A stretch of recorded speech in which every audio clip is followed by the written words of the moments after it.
Hello, listeners, and welcome to the Pod Fruit, One Piece Through New Eyes. On today's episode, we will be discussing Volume 21, titled Utopia. Volume 21 covers chapters 187 through 195. I am the host, Michael, and with me, as always, we have our One Piece rookies, V and Dylan. Hello, hello. Bonjour. All right, a quick reminder to join us on Twitter, Instagram, and Discord for all the latest announcements, information, and fun. On Twitter, we are at PodFruit. Instagram, it's PodFruit, and our Discord is linked in the description. We would also love it if you gave us a follow and a review. Let us know what you like, what you don't. We love feedback. So, anything we want to get off our chest before we start? I'm so ready for this one, guys. So ready. V's been telling me all week how excited she is for this one for reasons that may become apparent as we go along. So, fairly obvious, yes. Yeah. Well, with that, let's begin.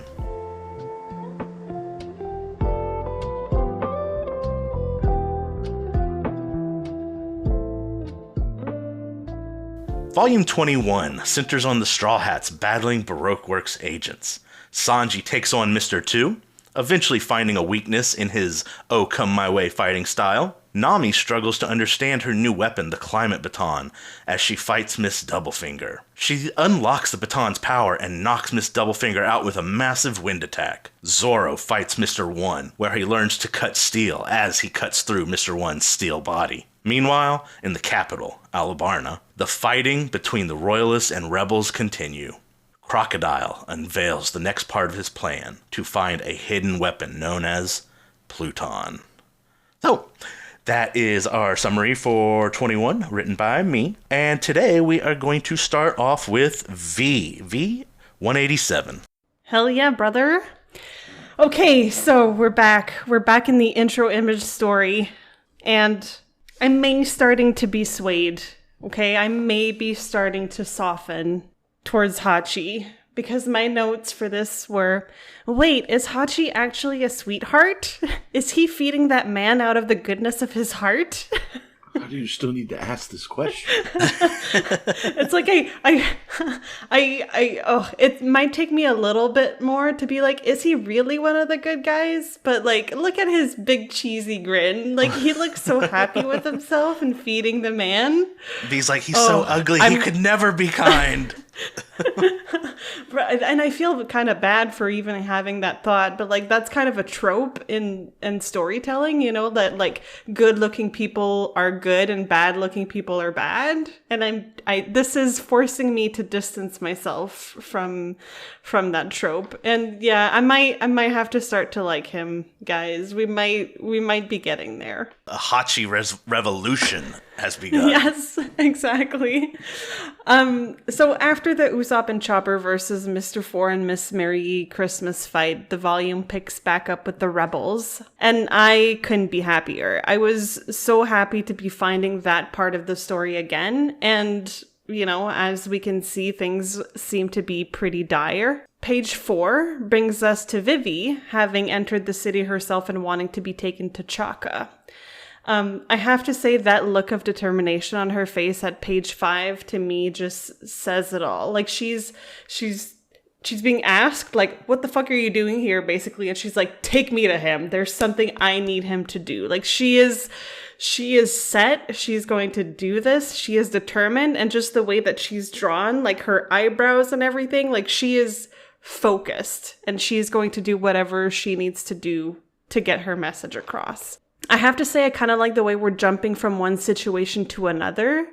To me, it keeps things dynamic. Ooh, and also, early. It reminds us, right off the bat.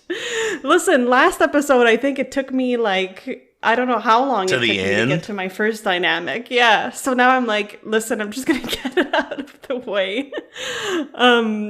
And I feel like that's also a good way to remind us that all of that is kind of happening at the same time, to have that back and forth between the different gates or the different areas in which this is all happening in Alabarna. We're then brought to the Mr. 2 versus Sanji matchup. And I feel like it was I really liked the way that this section is being introduced. we see the map. The manga is situating us in time and in space. Then we see Sanji's cigarette falling to the ground, and then we get the close-up on both of their faces as they're just striking each other's cheek. Like, we're taken right into it, and I really liked that in terms of storytelling and the way that the panels were structured. Mr. Two's ballet slipper in full view. Yeah, exactly. And then I have to say, I have thoughts about this fight that we're going to get into maybe a little bit later, but I feel like visually, Sanji's fight sequences make for some really good panels. And I hate to bring the term again so soon, but it is dynamic and it is lively. I want to give a special shout out to the bottom of page 8, with Sanji leaning back to avoid Mr. Two's punch. Basically, all of page 10 also is like super full of movement. Dynamism. And then exactly. I'm trying to use synonyms and not say dynamic all of the time. All of page 10 and then the bottom half of page 11 with the Mouton Mallet and the White Swan Arabesque colliding. Like, they're very interesting panels visually. There's not a whole lot of storytelling that's happening in this chapter, let's be honest, aside from what we saw at the very beginning. But it makes it, I want to say dynamic again, but it makes it like it's somewhat engaging, and it's making me want to read fast because I'm like interested in all of the different visual aspects of it. And I also appreciate how we can see how close of a matchup it is, particularly at the bottom of page 12, where they're both surprised by each other's skill. Sanji saying, that swan countered my Mouton Mallet, and Mr. Two saying, that petty cook countered my White Swan Arabesque. Like, they're both recognizing, oh shit, this might be a closer match than I thought it was going to be. Like, I'm surprised at my opponent's skill. And I feel like maybe I don't want to say that they've been unmatched so far, but I think they're still taken aback by how easily the other one is kind of deflecting or countering their attacks. Like, they're like, oh, actually, this person's putting up a fight. I'm not just winning. And I don't know how often that has happened to them. Pages 13 and 14. Okay. Apparently, trying to assemble the face of someone that with the most ridiculous traits end up giving us Mr. Two's face. Yeah. That checks out. I love Sanji's like, that's 90% you. Dog. Exactly. That's all you. Exactly. That was 90% you, dude. Fuck, man, it is. And then Mr. Two's looking in the mirror with like tears flowing down his face. That was an epic self-burn. That sad face, like sad, disappointed, like that's a tropey face there, but I love that. Yeah, that look of defeat. Like, oh, yeah. Fuck. I told myself I'm beautiful all this time. Right? And then I also thought it was a little bit ironic at the bottom of page 16 when Sanji proudly claims that it's what's inside that counts, only to be followed by his getting all googly-eyed at the middle of page 17 as Mr. Two briefly transforms into Nami. Even if it happens right in front of his eyes, he goes from like straight face to googly eyes to straight face. And it's like, oh, Sanji. Those three panels are, they show that well. That they what's happening. really do. Yeah. The inner turmoils of his mind. Yeah. But it's like, oh, we're going. It's like he doesn't even again, realize the middle one happens. Right. Yeah. It's like it's flashing in and out of his consciousness. Yeah. And then, we finished the chapter where we started it basically with Vivi having found Chaka and presenting her plan, which is apparently to destroy the palace. At that point in the story, I wasn't too sure why, but my speculation was to create a diversion. And, we end up having a little bit more detail on the matter in the coming chapters. But I thought it was a good way to end the chapter, to loop it back to Vivi and what she's currently dealing with. And there's something to be said kind of about the moral behind that section, which is I love the way that she says that Alabasta isn't its buildings, and Yeah. it's not its wealth, it's its people. And to me, that's very empowering, and it makes her shine as a leader Again. even more, as if I needed Yeah. more proof for her to be an amazing leader. There's something to be said about Chaka's reaction of being like, his like initial reaction of being in shock and being like, we can't do that, and then her being like, listen to me. Like, Yeah, like he's this old, is the plan? old school, you know. Exactly. He sees it as the palace, you know, is the symbol of the monarchy, Right. and it's important. right, but like, you can have a kingdom without its palace. You can't have a kingdom without its people, and I think that's the Yeah. point that's trying to be driven there. And I like that. I like Vivi as a leader a lot. And then kind of to drive the point even further, the very last panel is of the palace, and Oda is really good at doing urban landscapes, even within the context of a desert. He nailed it with that kind of Middle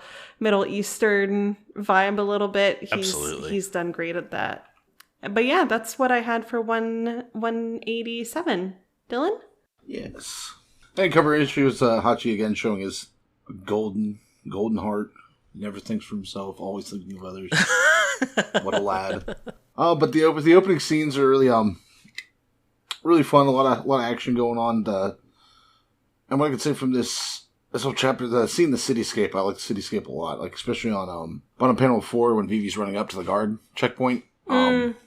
That scenery is just giving me a lot of vibes of like the original Assassin's Creed, like when they're in Damascus. Sure. I can just kind of like imagine like Altairs like running around somewhere and jumping up to bell towers and shit. When they're trying to halt her, like when you have to have the wider shot. Yeah, that's a great panel. He puts his whole Odyssey into the Odyssey. background, you know? Yeah, it's like cityscapes and landscapes are very good. Yeah, I would agree with you 100%, Dylan. I Never kind of call looked it past an it, Odyssey but that's nice. ever again, please.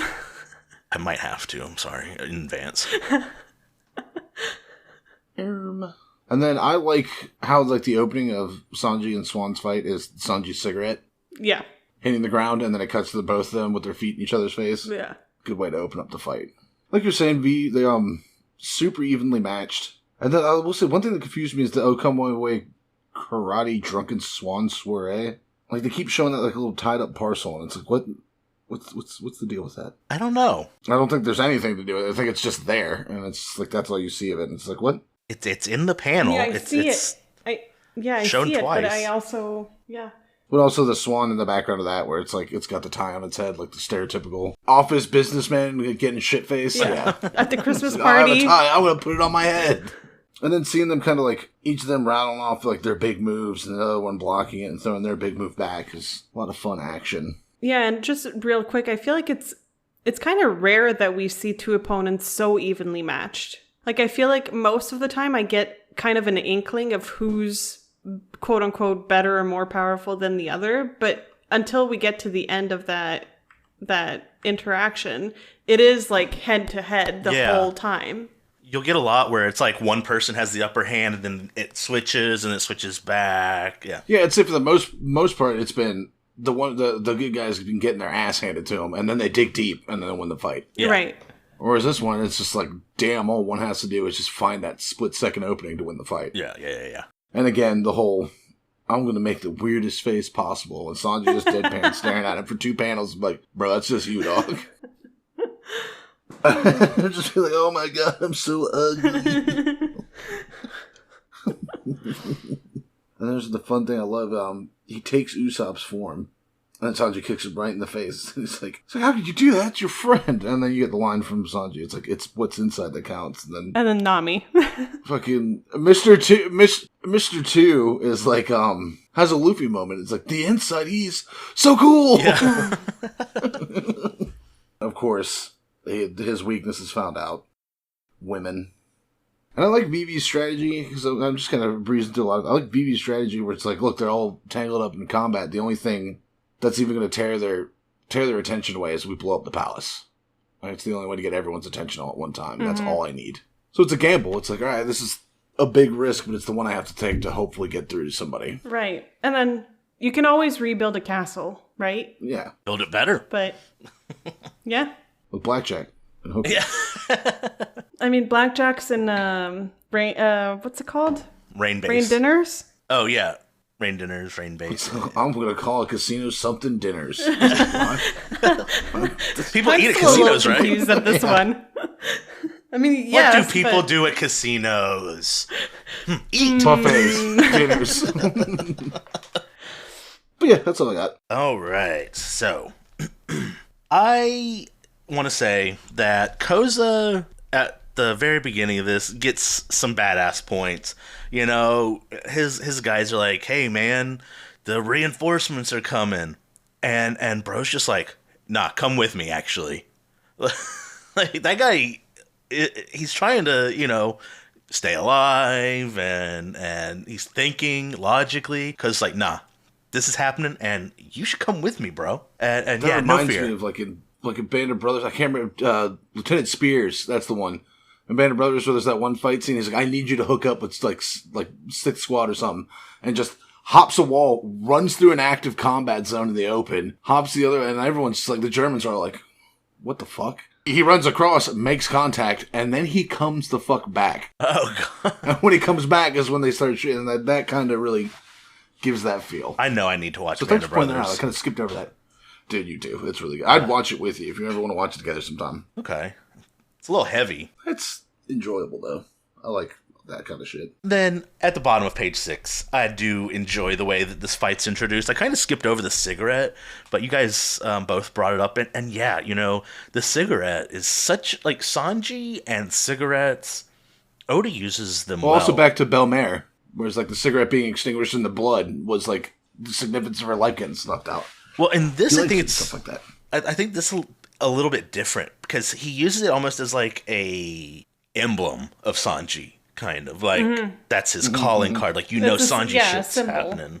Which is surprising to me. I think you pointed out that in like the 4Kids version, they replaced it by a lollipop or something. Or something like. I've not actually seen the 4Kids, so if I'm wrong, I Yeah. could be wrong. But I know at least Everything I hear about 4Kids is just don't fucking watch it. They kind of slaughter shows. watch it as a bit. You know, don't watch it. Yeah, seriously. right. Exactly.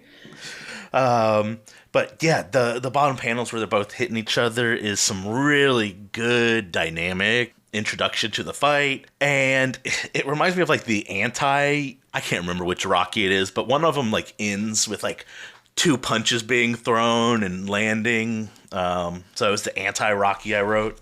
Maybe someone can help me out with which Rocky movie that is. Well, I haven't watched the Rocky movies in so long. Oh, they're so Maybe- I will good. say that. Maybe something to watch soon. Yeah, looking back on it though, like the fights and the way they're drawn out, kind of reminds me of like Power Rangers fights. A little bit, yeah. Because they showed like all the explosions and stuff, and the flying dramatically off. Not Rocky. No, not Rocky. Yeah, Sanji and Okay, No, I was the like, fights in One Piece. explosions. Yeah. That would be an interesting Rocky? Rocky where that's Rocky 2012, every punch just explodes. where Rambo goes back to Vietnam. So I am going to kind of take a different route here on the fight. I think there are some really excellent individual panels, but I think a lot of this fight kind of gets a little cluttered. The ink is just kind of everywhere. There's a lot of action lines going on, and sometimes it takes me a second to read. And, you know, I think that, you know, there's not a lot of text. There's some decently small panels along the way. And, you know, I feel like it's supposed to read faster than I maybe read it. I feel like for me, the saving grace for that was the fact that Sanji's outfit is so dark. It's like it allowed me to follow along easier if my eye was drawn to Sanji first and then the rest of the panel. Because I agree with you that there are a lot of action lines, a lot of action going on at the same time, a lot of movement. And yeah, for me, it was like my mind grabbed onto Sanji's dark outfit. And that was my like the point that I could center on and then experience the rest of the panel around it. But I understand what you're saying. Yeah, because there was like 1 or 2 panels where it's like a kick land and there was like a sunburst, and like the white out of the sunburst kind of takes up like half the panel. Yeah, especially at the bottom of page 11. like that's a quite a large panel. There's a lot of room for detail, but most of it is just action lines and, like you said, Dylan, like explodey-esque things. And it looks like Sanji's disintegrating, to be honest. That's true. It looks like he kind of like he's giving a little crocodile, like dissipating into sand. So I kicked you so hard, I just separated all my atoms. Yeah, exactly. It's the ink fruit. Sanji actually does have it. Oh no! Is there actually an ink fruit? I don't know. We'll find out, won't we? Well, there was Miss Golden Week that was like the paint. That's thing, not a devil fruit. Right? No, he specific. Okay. That is. Oh, she's just a witch. Yeah, or something like that. I think he touches on it in an SBS. I think he might be. We've already gone past it. Either way, I really when he did the ugly face thing, Sanji saying "dude," like Dylan, you said like. That's 90% you, bro. I just thought it was so funny that Sanji said dude. I don't know. It just kind of caught me off guard. He literally says dude. Yeah. After you're sitting here throwing out all these French words while trying to kick someone's ass, and it's like, yo, dude. And it's the build up to it, too. Like, the world's weirdest head, weirdest eyes, weirdest nose, weirdest mouth. Dude. Ta-da! Exactly. Bruh. Failed the vibe check, my guy. Dylan. One panel that struck me very interesting panel, I think, is the evil Nami panel. And he's like, fool. Yeah. And I don't know. Oh, yeah. It's good. I like it. I don't know if I necessarily care for the bit, but I definitely like that panel. I mean, we've talked about the bit before, because it's always the same bit. That's kind of repeating over and over again. But and now they're using it in a combat scenario. Yeah. But yeah, just to kind of summarize, this fight started off with a great panel. It was two panels, really. Yeah. The feet hitting. It was one really good page. Yeah. And I would say that it didn't keep my hype going the whole time. It was up and down a little bit for me. There were definitely some really good panels thrown in. And yeah, I don't have much else to say except Vivi. She was great. Go Vivi. Go Vivi. Love her. That's my queen. Doing her damnedest. Yeah. Princess. Oh, well, to become queen. Someday. But yeah, 188's Dylan. Yeah, 188, we get the cover scene, and apparently Hachi is gifted a ring. And also, looking at the island that guy's on, he's going to die. he's not going to survive. I don't know. Sanji survived on that rock. Yeah, but the rock was big enough where if there's rain, there's probably rain pools somewhere. Yeah. This one, nah. Yeah, you ain't got no water. I mean, you might be able to get some. I don't even see no coconuts on that palm tree either. You might be fully cooked. At least she has a fishing rods. I've watched enough Survivor. Yeah, it's a start. You need Rupert out there with a spear, though, if you want to survive. Love Rupert. I've thought about halfway through. It's just the two of them on that island. He still gets voted out. Yeah. Again, opening scene. This one's definitely more like fucking opening shots of Aladdin panning over the cityscape, which I'm not even sure if it did. It's been so long since I've seen that movie. But I know when they do the cityscapes, it's got this vibe. And then you have the soldiers being like, what the fuck? Destroy the palace? It's been here for 4,000 years. And I think it was last chapter and I missed it. And it was like, oh, Princess Vivi came back. And someone's like, oh, let's pick the fine time to fucking do it. And that to me said a lot. I don't remember that. Maybe it's not in this chapter. Maybe it's in a future chapter. But there's at some point where it's like, oh, Vivi came back. It's like, oh, fine time to do it.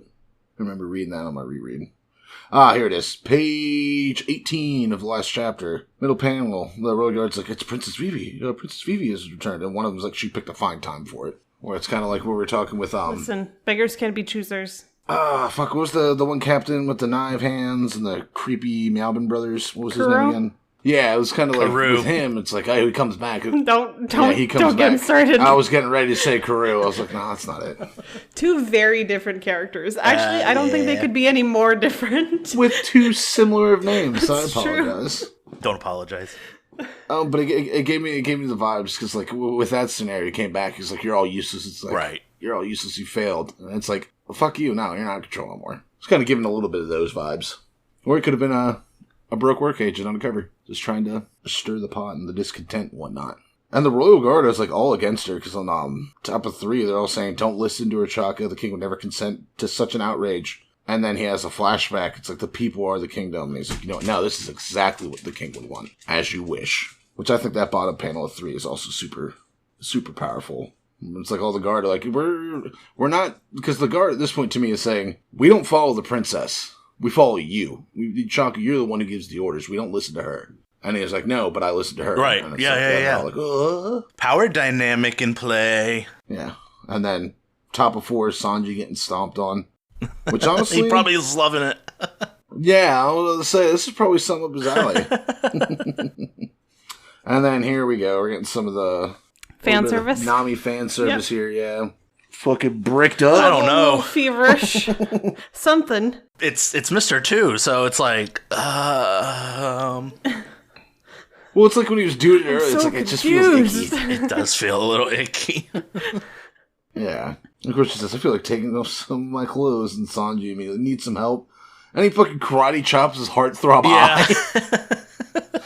So I'm just like, God damn it, my eye! I noted that.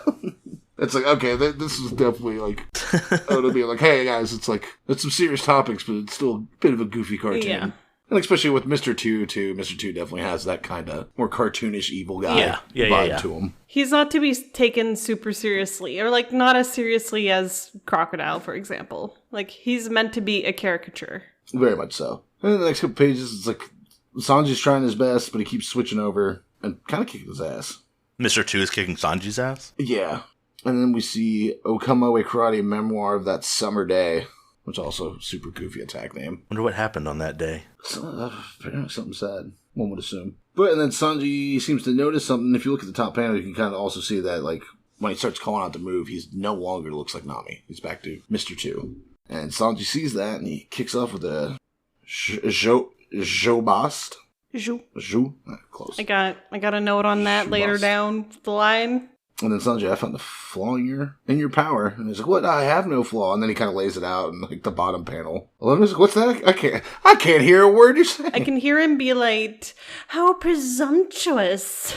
Just his tone. Yeah, I'm interested. You know? I'm interested to see his, kind of like with, was it Mr. 3? I gave him the voice. Yeah. I'm like, was so curious to see what voice How would he actually sounds? Yeah.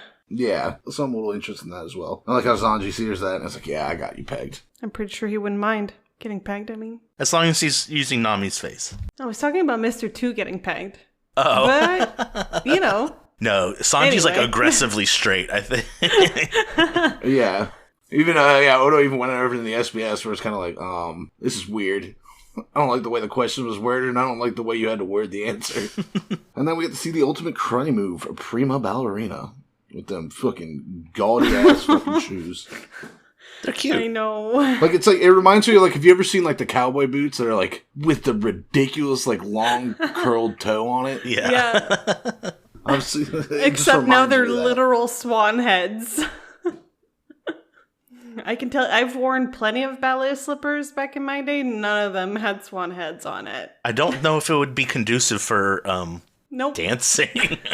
But then we get to see the move, the Swan Bombardier, which, of course... The swans look so menacing. Yeah, like when it's coming in on the top of 14. I love that panel. It's just the face I'm coming. It's like, scared. oh shit. I took specific note of That's that like what I one. imagine. With a That's what I big- imagine anyone sees when they're being attacked by a Canadian goose. Basically, yeah. Oh god. I love its beady Oh, little God. eyes. I know. It's terrifying. And of course, the swan slippers have beaks of steel, because why would they not? Well, you never had steel-toed boots? Same thing. Yeah, I've never... Yeah, okay, fair, but then again, I've never heard of steel-toed fucking swan slippers. Because you never wear slippers for reinforcement. They're comfort. These are my work slippers. My work slippers. These are my swan crocs. The whole, like, there are no cracks around the hole. When enormous power is directed at one point, it doesn't cause extra damage. I don't think that's true at all. You're also not a physicist. I was going to say physician. I was going to say more engineer. He's neither. It's just, I don't know. But I do like the line, now I'll punch a porthole in you. I was like, boat stuff. Boat stuff. Those are pirates. And then, like, top of 16, you kind of see that it's like they're kind of settling back into it, where they're just super evenly matched. We get to see the Winter Wonderland Chate. And then Sanji sits there, it's like, time to light another cigarette and have a tactics moment. Yeah. Let me think for a minute. I need my analyze thinking the combat cigarette. I've seen so far. It's like the longest reach. slower his recovery, so all I have to do is dodge at the first instance, and I have him. And I love it. It works. He flips it, and the flip scene, I feel like that's so anime, manga, like cliche kind of thing. The backflip to dodge the kick. Yeah. And the way it's drawn I out. like it, though. I like the flair. I do like it. It's really nice. And then Mr. Two's face looking up like, oh shit. And then switches back to Nami. It's like, how do I look? How do I look? God. So obnoxious. And then Sanji and... I love it. I know Dylan hates it. I'm like, Little gremlin. I love how Sanji's like, hey, what's that on your left cheek? And it's like, where? And then drops his guys, and then just last panel is just fucking Sanji just teeing the fuck off. And I like the way it's drawn, too, because I know you're talking about the action lines and stuff being kind of jarring and kind of crowding up, because like you can't really make out where Swan is a lot. I mean, I see the impact, which is his face. It takes a second. Yeah, but I like the way it shows the follow-through on Sanji's kick and the perspective of his foot, like, completely straight out. Yeah. It's just, damn, he just bitch slapped that dude with his foot. Bitch kicked. Which I'm a big fan. But yeah, that is all I have on that chapter. V? So, the intro image story, the hungry man liked it enough to put a ring on it. I don't know who else would want to propose to Hachi, but I guess he found love in a hopeless place. I said so before. I feel like Hachi is gonna be my buddy, but he's gonna be severely friend zoned. Just friends. Just friends, platonically. Yeah, we start the chapter where we left off with Vivi having asked Chaka to destroy the palace. And I do like the way that the tension is built over pages 2 and 3. Like, we have the sense of like these hushed whispers of everyone kind of questioning what Vivi is saying and being like, what's happening? Like, that can't be. Like, you can't be serious, blah, blah, blah. Culminating with Chaka finally kneeling before her and agreeing to it. Like, I liked kind of that sense of unease that ends with Chaka's kind of devotion, so to speak, being clean up any of your versions that you had? I feel like I still have those doubts in my mind, but so far he hasn't played into any of it, and I don't know. I guess I still have questions because that hasn't been resolved, but so far he hasn't been a threat to Vivi, and I can appreciate that, but I still have questions. I'm leaning more like unwitting Patsy. It just got played. It's more what I'm seeing from it now. But at first it was like... Yeah. And I'm hoping that we get a little bit more resolution as far as that's concerned. But like I said, so far he seems to not be a threat anymore. And I'm willing to accept it the way it is for now. Yeah, I liked the bottom of page 4. I like the perspective on that shot of Mr. 2 as Nami with his foot pressed on Sanji's face as he's holding his face to the ground. That was just visually an interesting panel. I don't know how I feel about them playing on Sanji's simpiness as a weakness. It does kind of annoy me in general, as I've made obvious on this podcast before. But it is also an obvious flaw in Sanji's character that should be exploited, and it makes sense in the storyline. So I'm a little bit torn, but it he has shown prior to this that it is a weakness of his. Now, whether or not I feel like this weakness should be in the first place, not really, but it makes sense that they would try to use that to their advantage in the context of the story. So I'm semi-okay with it, is what I'm saying. And yeah, I had in my notes, not going to complain about that bottom panel on page 5, though. Damn, that got me hot and bothered. I was like, okay, I get it. Anyway, I'm not going to linger on that too much. Let me just linger for a second. I didn't have a whole... Okay. Okay. I didn't have a whole lot of comments over the next few pages, but I am noting that I really like the bottom of page, let me find it again, page 9, and the top panel of page 10 with the shot of Sanji swinging an overhead kick with his jus based. And just for reference, jus means cheek. Oh. I was thinking jus, and like you were basting something with juice. I don't know. Yeah, it's like, I'm just getting me a nice steak sandwich and dip it in there. So, it should be delicious. au jus is jus is spelled J-U-S, which is Right. juice. Yeah. And joue, J-O-U-E, is cheek. So that's why he's kicking him right across the face. Is Bast kick? Well, I think it's based.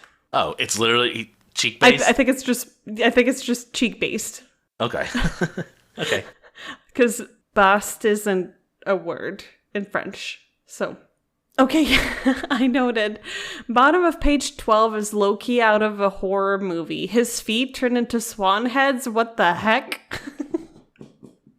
It is terrifying. You have freaking swan heads jutting out of your feet. I hate it. Especially, like, as we noted, the following page at the top of page 14 with the, like, beady-eyed little swan heads just, like, going for you. That's terrifying. I hate it. Horror movie feels a little strong, but I'm with you. It's unsettling. One of those B-rated horror movies that are meant to look super cheap, but The also kind of swan. scary.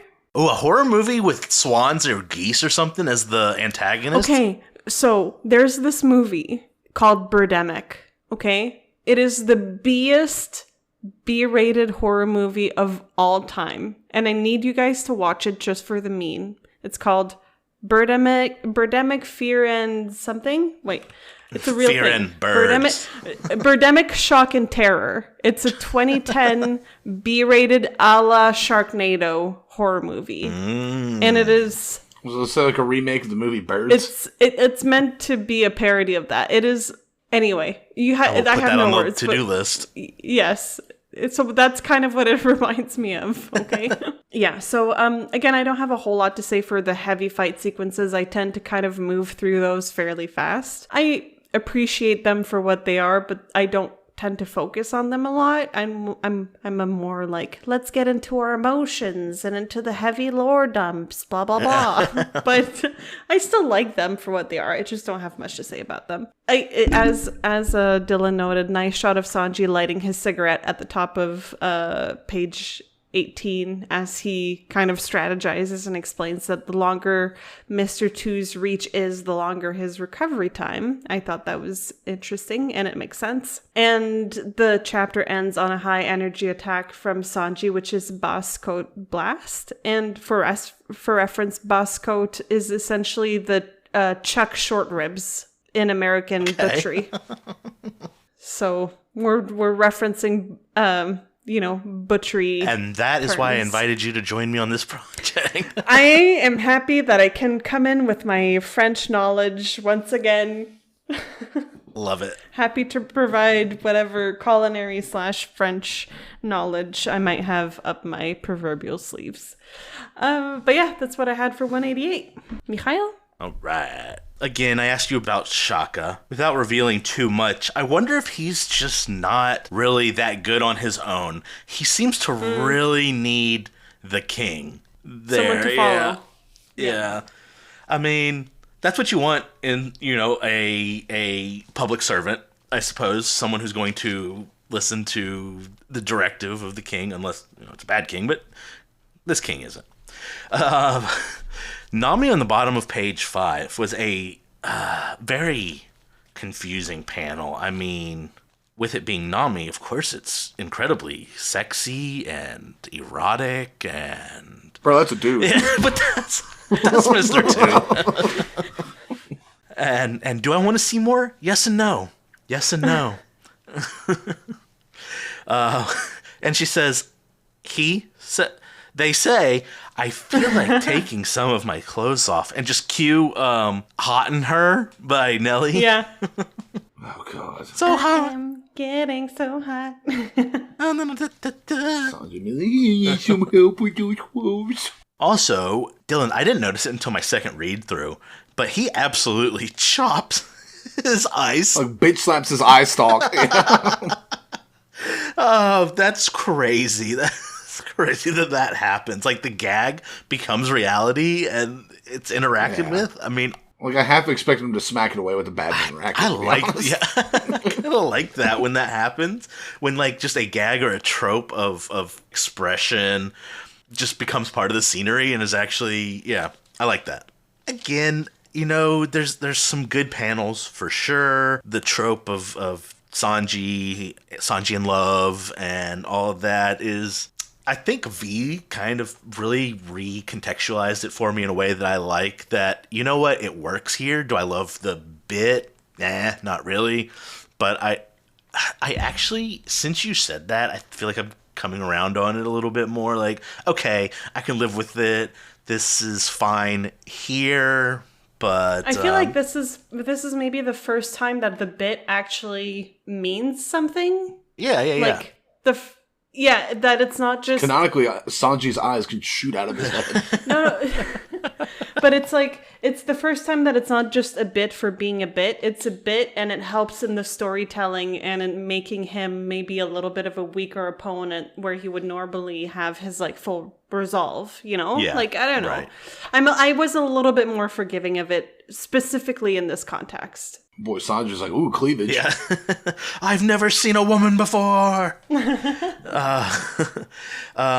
But page 10 was really cool. I loved all of that. And it's kind of led up to at the bottom of page 9. So bottom of page 9 into 10, some really good art, some really good action. Great all around. Very, very fine work there as far as this fight goes, which...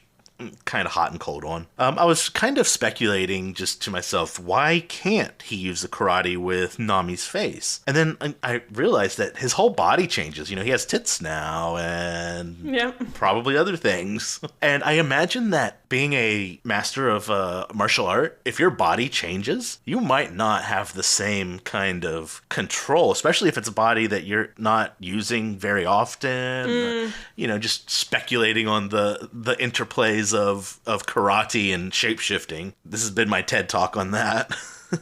And yeah, the slippers are just like, that's weird. But I did really enjoy that swan panel on the top of 14. Listeners, you should do yourself a treat and open up volume 188, page 14, and just get yourself a glimpse of this bad boy. It's kind of cute in the same way it is threatening.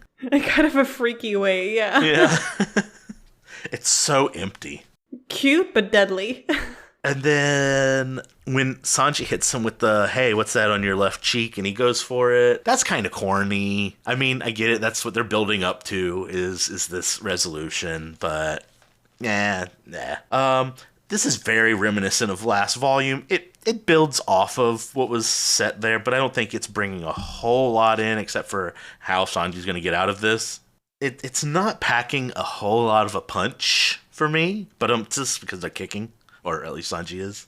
Let Sanji fight without the simp stuff. Again, I wrote that down, but I'm kind of changing how I feel about it a little bit. Well, so it's Mr. 2, they had to bring it in. Yeah. This would be this biggest weakness it could take advantage of. Right. No, and it does make sense. It does. I'm not super impressed with the Sanji fight, and spoiler alert, I'm not going to be super impressed with the next chapter either, but I don't hate it. It's far from bad. And, yeah. That's what I had for 188. 189 is V. Yeah. Okay, 189. Yes. So back to the intro image story. I guess Hachi is returning the ring he got from the man to the fish princess who lost it. All these fetch quests. Right? I feel like this is... Okay. She's out here grinding for the best weapon. This is reminding me of the quest for the big Goron sword.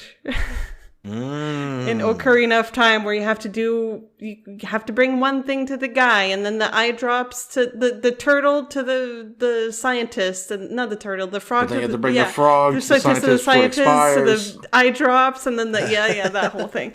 Anyway, so that's kind of what this is reminding me of. But you know, Hachi. Pain in the ass, but well worth it. It was. Big Goron sword is a great weapon, two-handed though. But yeah, Hachi. Being a sweetie, once again. I'm turning around. I'm turning a new leaf. It's happening. Zoro, yes. Who? I'm a Sanji girl now. I mean, you mean Hachi Hachi? girl. No, yeah. Never. Never thought it'd be into tentacle play, but I keep getting convinced. Especially not with what's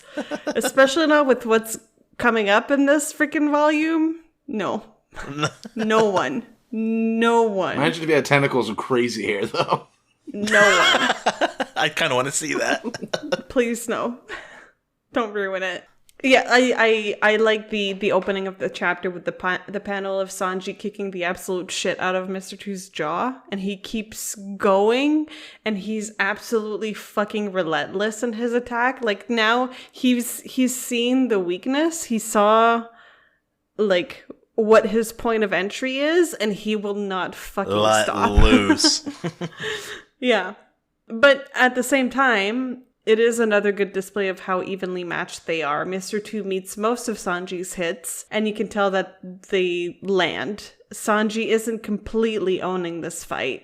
Also, just in general, the action shots are nice, and that's another scene I hope I can someday see animated whenever I'm given the permission to watch the anime or the live action. But I enjoy the build up that's happening as the two opponents are meeting each other pretty evenly. The spread of panels over pages 6 and 7 were great. I really like that. My eyes were very easily drawn to the big panel of their attacks meeting.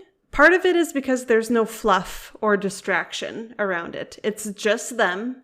The rest of the panel is white, except for them just like shouting the attack names. And I really like the contrast between Sanji's all black suit and Mr. Two's more flamboyant white outfit. And then just after that, the reactions that follow the attack are also really good. Like the close up on their faces and then the darker shapes over a white background. Like, to me, that was a very aesthetically pleasing 2-page spread. And just also noting, you can clearly see at the top of page 7 that Mr. Two is still wearing Usopp's goggles on his head. I will say those two panels, it might be getting the director's name wrong, but it's like a very, like, Kurosawa, like the famous, like, old samurai film director, kind of like the whole clashing attacks and then the standoff and then somebody falls through. Yeah, it's also giving, and I don't know if that's the same director, but like the whole, like, Crouching Tiger, Hidden Dragon vibes a little bit.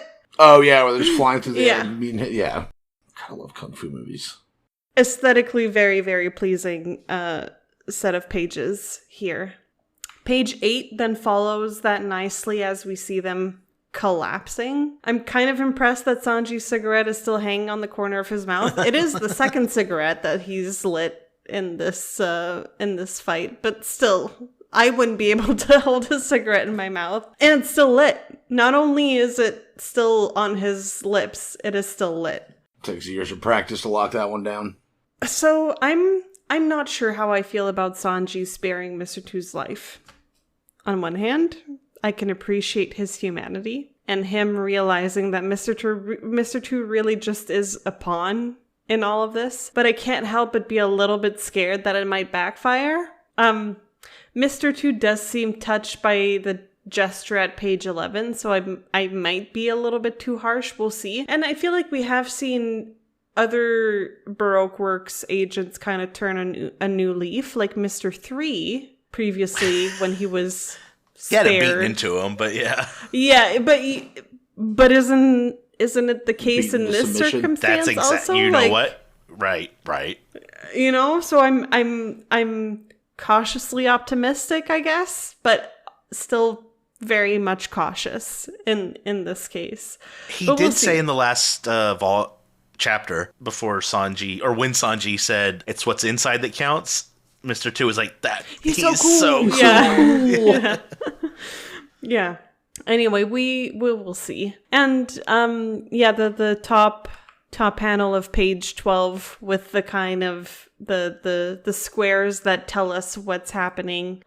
Great way to wrap up that encounter. Visually, it's very nicely drawn as we see Sanji walking away down the street with Mr. Two still laying down in the background. Again, the contrast of his suit with the rest, very eye-catching. And also, as I've stated before, I like that we're being told what the fight was and what the outcome is. I had a chuckle at the spoils of victory, a dubious friendship thing. I thought that was cute. And finally, I just like seeing Sanji getting humbled. Like, he's bruised up. He comments on having broken bones. He's hurting. And I feel like it gives a little bit more depth to his character, who is usually very self-assured and confident and cocky. And we can sort of see He him... carries the damage well. He looks good. Yeah, he does. He's kind of hot. But, like, he's admitting to himself, like, oh shit, I might have broken some more bones. And that's, I don't know, I like that. Even if I still have my suspicions about Chaka, I do like the dialogue between him and Vivi. I love her vulnerability and her openness, and I love the callback to Luffy's request to being fed after the war is over when Chaka mentions throwing a celebration for the Straw Hats. That made me go like, aww. That heartfelt moment is quickly interrupted by none other than Crocodile. And listen, I know I've said this before, but he is such a good villain. Yeah. And he looks like such a badass. He knows how to make an entrance. That large that large panel of him perched up on the palace is amazing. And then the close-up on his face as he said, it's the perfect place from which to look down on vermin. Like, it's despicable, but iconic. Like, I hate him, but he's also deeply fascinating. And I'm all over. I'm so glad to hear you say this. Every time you glaze him up, I'm sitting there like, yeah. Yeah. Yeah. She gets it. Oh, anyway. Because he's a popular character, but he's not a lot of people's favorite character. But I get it. Like, in terms of villains, so far, he is certainly my favorite thus far. I do still have a little bit of a soft spot for Kuro, because to me that was the first, like, no, Kuro. Hey, don't try. Because to me, Kuro was the first, like, actually evil character. But, you know, Crocodile takes that and freaking runs with it, you know what I mean? Like, completely different scale, but still kind of the same breed of villain. But he's fantastic. And then we are moving into the Mr. One / Miss Doublefinger versus Zoro Nami encounter. And at the time, I was very excited for this matchup, and I only got more excited as it went on.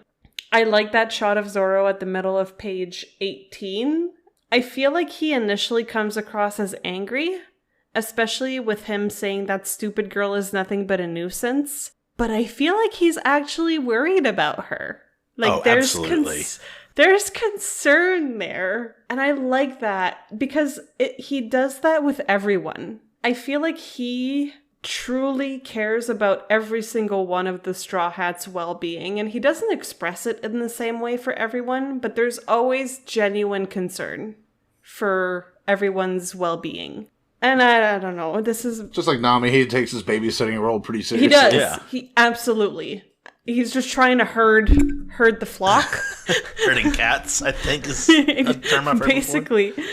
But I like seeing that side of him. And he has a reason to be concerned, as we see that Nami is being chased by their opponents. And I just want to point out, it's very subtle, but I love the perspective on the lower panel of page 18 and the top panel of page 19. So you see down the street as Zoro talks to the two members of the squadron, and then you see the small shape of Nami getting chased in the far background. Like, that play in perspective and the storytelling that comes with it, I thought was clever.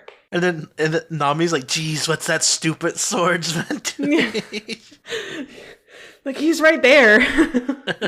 But yeah, so we're starting this new encounter, and it only gets better from here. Just all the way up. And that's what Everyone I had. Dies. No. That's what I had for 189. Dylan? Looks like Hachi's coming to save the Goldfish Empire by returning the lost ring. Yeah, The idea of a goldfish princess is kind of intriguing, though. I think it's I kind feel of... like she's there's actually, cute. like, She's, fables and shit. as far as a fish goes. There's some, Yeah. It reminds me of the Rainbow. You know Rainbow the fish with the the sparkling scales? pages? Yeah. I vaguely remember that. I couldn't tell you anything about it other than shiny fish scales. Yeah, but I like the opening of the fight. It's, again, a great scene of Sanji just kicking the shit of Mr. 2. I look at Sanji, it's like Oda always makes sure to like remind you that he's actively smoking a cigarette because he's always got the smoke plume. Yeah, that's kind of what I was saying. I love this. I love the cigarette. It is a actually great touch. Well, it just like it fits like the kind of character well, kind of like because the suit kind of gives like old school Yakuza gangster thing. He's a cook. How many cooks you know that don't smoke? How many? Fair point.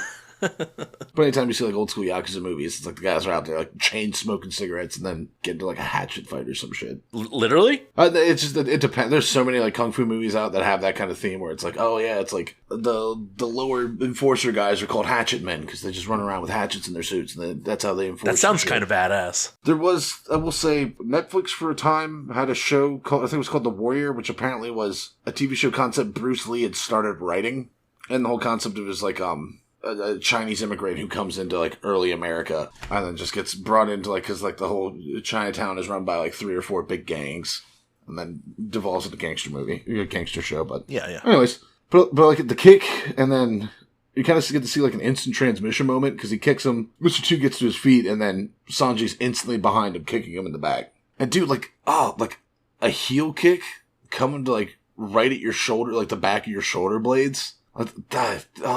No. I know that don't feel good. And I imagine it probably, with how hard he's kicking, it probably fucks your lungs up, too. Yeah, just fucking knocks the wind. Oh, God. And the tenderizer right in the fucking throat. That is probably I was seeing Sanji's kicks. It's like, that should have put Mr. 2 out of the fight, because that is definitely enough to crush his fucking windpipe. Right? I also love, like, middle of 4, when the motherfuckers go Beyblade mode. And just start spinning and bouncing into each other. Because I imagine that's what's going to look like in the animated. It's just going to them like bouncing around the field, spinning at each other. And then like V said, the 2-page shots of 7 and 6 are really great. Kurosawa vibes, which I think is the right director. I'm just going to keep saying it, even if I'm wrong. Hell yeah, double down, Dylan. And then I love that Mr. 2 is just on the ground, just like, I give up. Don't make me laugh. I just love doing that. And I kind of like, I get like, it's like sparing him is probably dumb, but I like the fact that it's like Sanji's like, no, like you provided a challenge for me in a fight. That's not something I run into often. That was a good fight. There's a respect there. Yeah. And of course, the way Mr. 2 reacts to it is, oh my God, I'm not gonna cry. We respect each other so much. And then Sanji doing like Sanji exactly like he did to Mr. 3. I was like, oh, good job, thank you. And then kicks the shit out of him again. And then the walk-off scene is kind of cold. And I like the way they've been doing, like, they do this and, like, how they're going to do it for the rest of the volume, where it's Alabama South Block, the Battle of Polka Boulevard. Winner Sanji, spoils of victory, a dubious friendship. Yeah. And then walks away, undoing the tie. And this is the line that just looks like I broke some more bones. And then Vivi, they're all gathering up all the explosives. The soldiers are like, holy shit, we're actually going to do it. And in the line, it's like, I'm 15. The 2 years you've been away, you've grown wise as well as beautiful. Weird. Sorry, weird. A little weird. You could have just said wise, dog. You didn't have to throw beautiful in there. Yeah, especially with that yee-ass haircut. But the line, when this war is over, we must throw a grand celebration for those pirates. I loved that, too. Yeah. That was great. It was a good callback. And then the end of the VV scenes being Crocodile on top of the palace, and just this self-assured smile when he says, I've always liked palaces. It's the perfect place from which to look down on vermin. Damn. That's hard. That's hard. But he's so cool. He's so cool. Oh my God, he's so fucking rad, dude. And I like how, like, now that we're shifting to, like, a different area of the city and a different group of people's fight, how it shows the city map. It says, Alabama, North Block, Medi Assembly Hall, Mr. 1 and Mrs. Doublefinger versus Solo and Nami. Mm-hmm. I'm liking that. I'm liking how he's laying that out. It just makes it more structured. I feel like if we didn't have that, I would probably be confused. Because it's a lot going on at the same time. And because I have ADHD. And then you get to kind of, I like at the bottom of 19, you get to see, it's like, you get to see how Mr. 1 and Miss Doublefinger kind of operate as a unit. When it's like, oh, the first rule to killing is like, always take out the weakest opponents first. And they're going after Nami. Nami. Damn, ruthless. Yep. I think they probably saw Zoro and they're like, oh, that is not the weakest. Let's get the girl out first. Not to be sexist, but, Yep, that's all I got. So, I think that this chapter ends the Sanji Mr. 2 fight on a high note. Again, I had my own negative thoughts about where it came from, but this was great. This was a great way to end what I think is subpar fight overall. I feel like we have had worse fights than that, though. Like Probably. it's just I think we're kind of now delving into the realm of high quality fights. That among high quality fights, this is meh. Or I might be spoiled, I think is a better way to put it. So, yes, listeners, don't come at me for not loving the Sanji fight as much as you do. You can come at him for other reasons, just not that. No, you can come at me for this, to be honest. My skin is very thick, just like my thighs. Hell anyway. Oh my. So, I also, just like in the moment, I know more than you guys, but, you know, looking at it from my own perspective, or from a new reader's perspective, like, I'm just like, why would Sanji do this? Besides, like, when Mr. Two said, "You're so cool," it was internalized. It wasn't something he said. They've never really had any moments together, because Mr. Two does not have Sanji's face and stuff. You know, he's never met Sanji before this moment. And it being a good fight, it's just odd. It's just odd for as strongly as Sanji feels for Alabasta and Vivi, and for as much shit as Mr. Two has caused here. I think it's weird, and even when you see a little bit more, I still think it's a weird reaction. Do you feel it's because, like, because Sanji did take a little bit of a step back before coming back stronger as just a presence in the whole Baroque Works thing? You know, because, you know, he was hiding behind the veneer of Mr. Prince for a while and whatnot, and so he wasn't, like, as actively present, at least for the beginning of the Baroque Works arc. Do you feel like it's because of that? Like, it comes out of nowhere, or...? I don't think so, because I feel like he doesn't really care who. He just knows that these people are causing Vivi, specifically, a tremendous amount of turmoil. And I can't imagine that sits well with him, knowing him as a character. So, yeah, I don't know. I don't think so, but maybe. And then 16 and 17. Let's just pop right over to that. Crocodile just shows up. He does his crocodile shit, and it's badass. It is so... And it's, you only get just the two... Well, it's kind of one page, because it's all flows together, but just the 2 pages of this... And it's so good. Love it. Love the swag, because he brings it in full effect here. Can I interject just real quick? Sure. Whenever, like, I don't know in which context yet it's going to happen, but whenever Crocodile, I don't know, dies or is taken out or is enslaved, I don't know what's going to happen to him. That's an interesting place to go. Whenever he's out of the whenever he's out of the picture, low key, I'm going to be sad because I love his presence as a villain. Because he's such a good villain. I'm right there with you. That's all I'll say. I'm only I have no idea how all of this is going to end, but I'm just like, oh, such a good bad guy. He's such a good bad guy. He could be like the main villain of the series. He could. Like, just constantly pulling the strings and messing with the Straw Hats, but, yeah. We'll see. We'll see.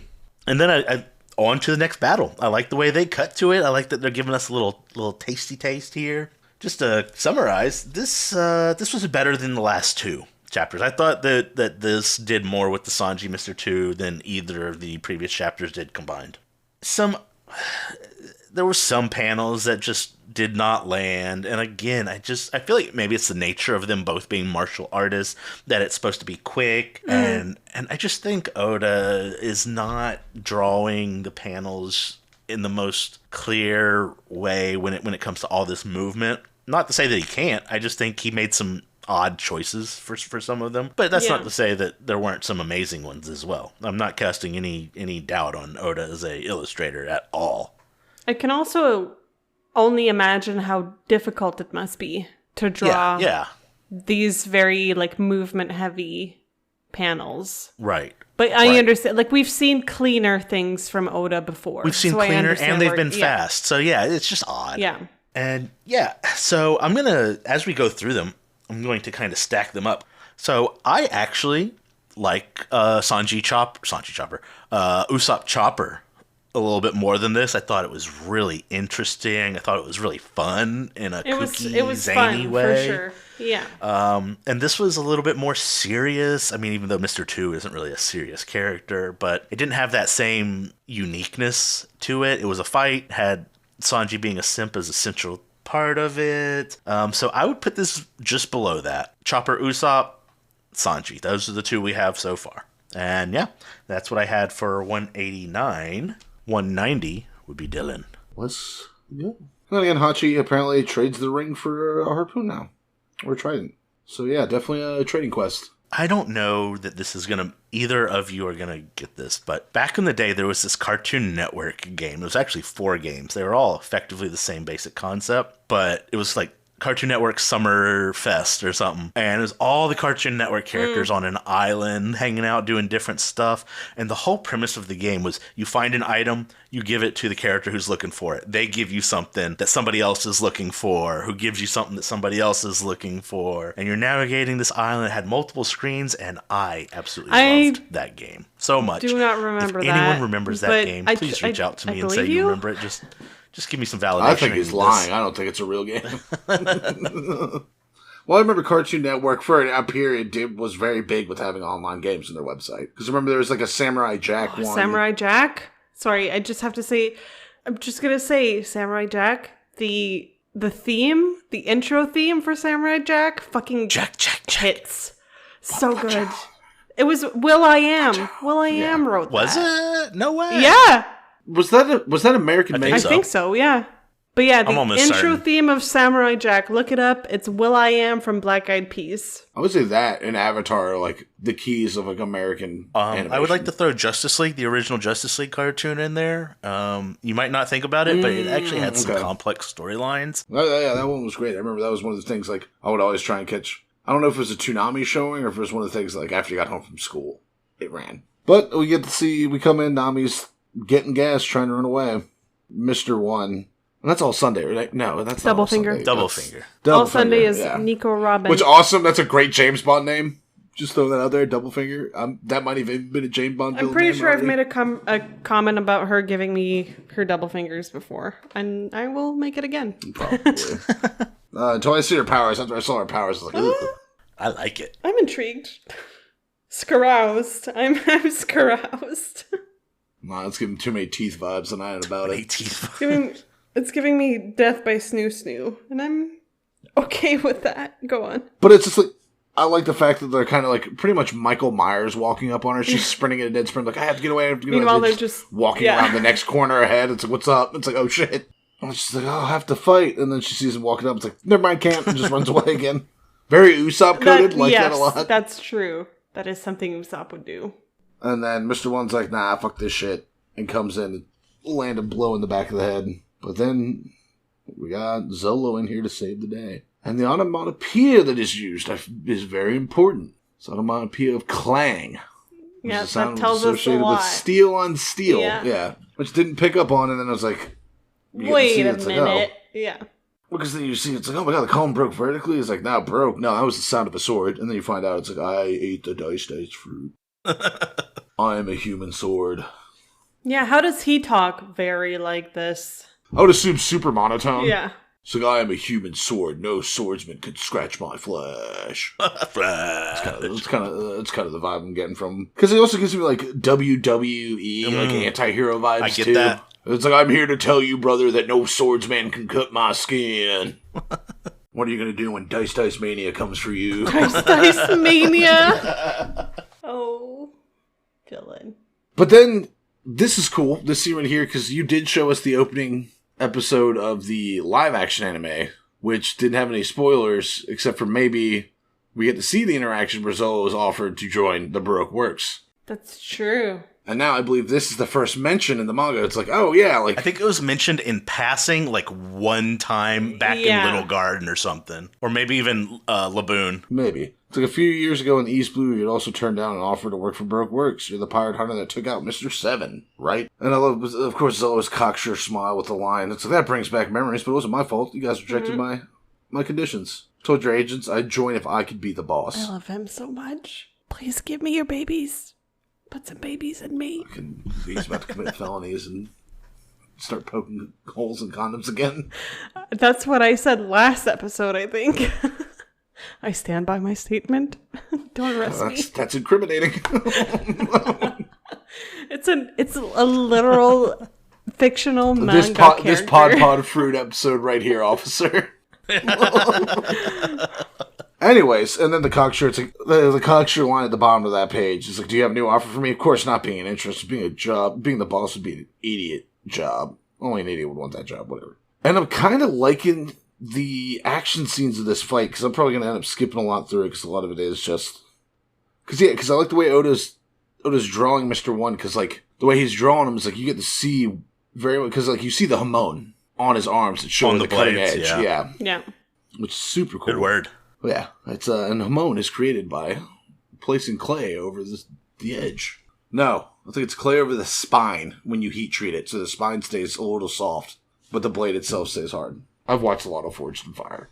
But anyways, yeah. In the line in the middle panel, it's like, don't get cocky with me, you're just the swordsman of a little band of no-account pirates. So what if I am? What are you? You're a mindless puppet who's been sold a fantasy world, or maybe you're just like a hollow tin soldier. As he's pointing the sword at him, because the way that bottom of that panel, like, the way he's pointing him and everything, I feel like the finisher of that line is like, you little bitch!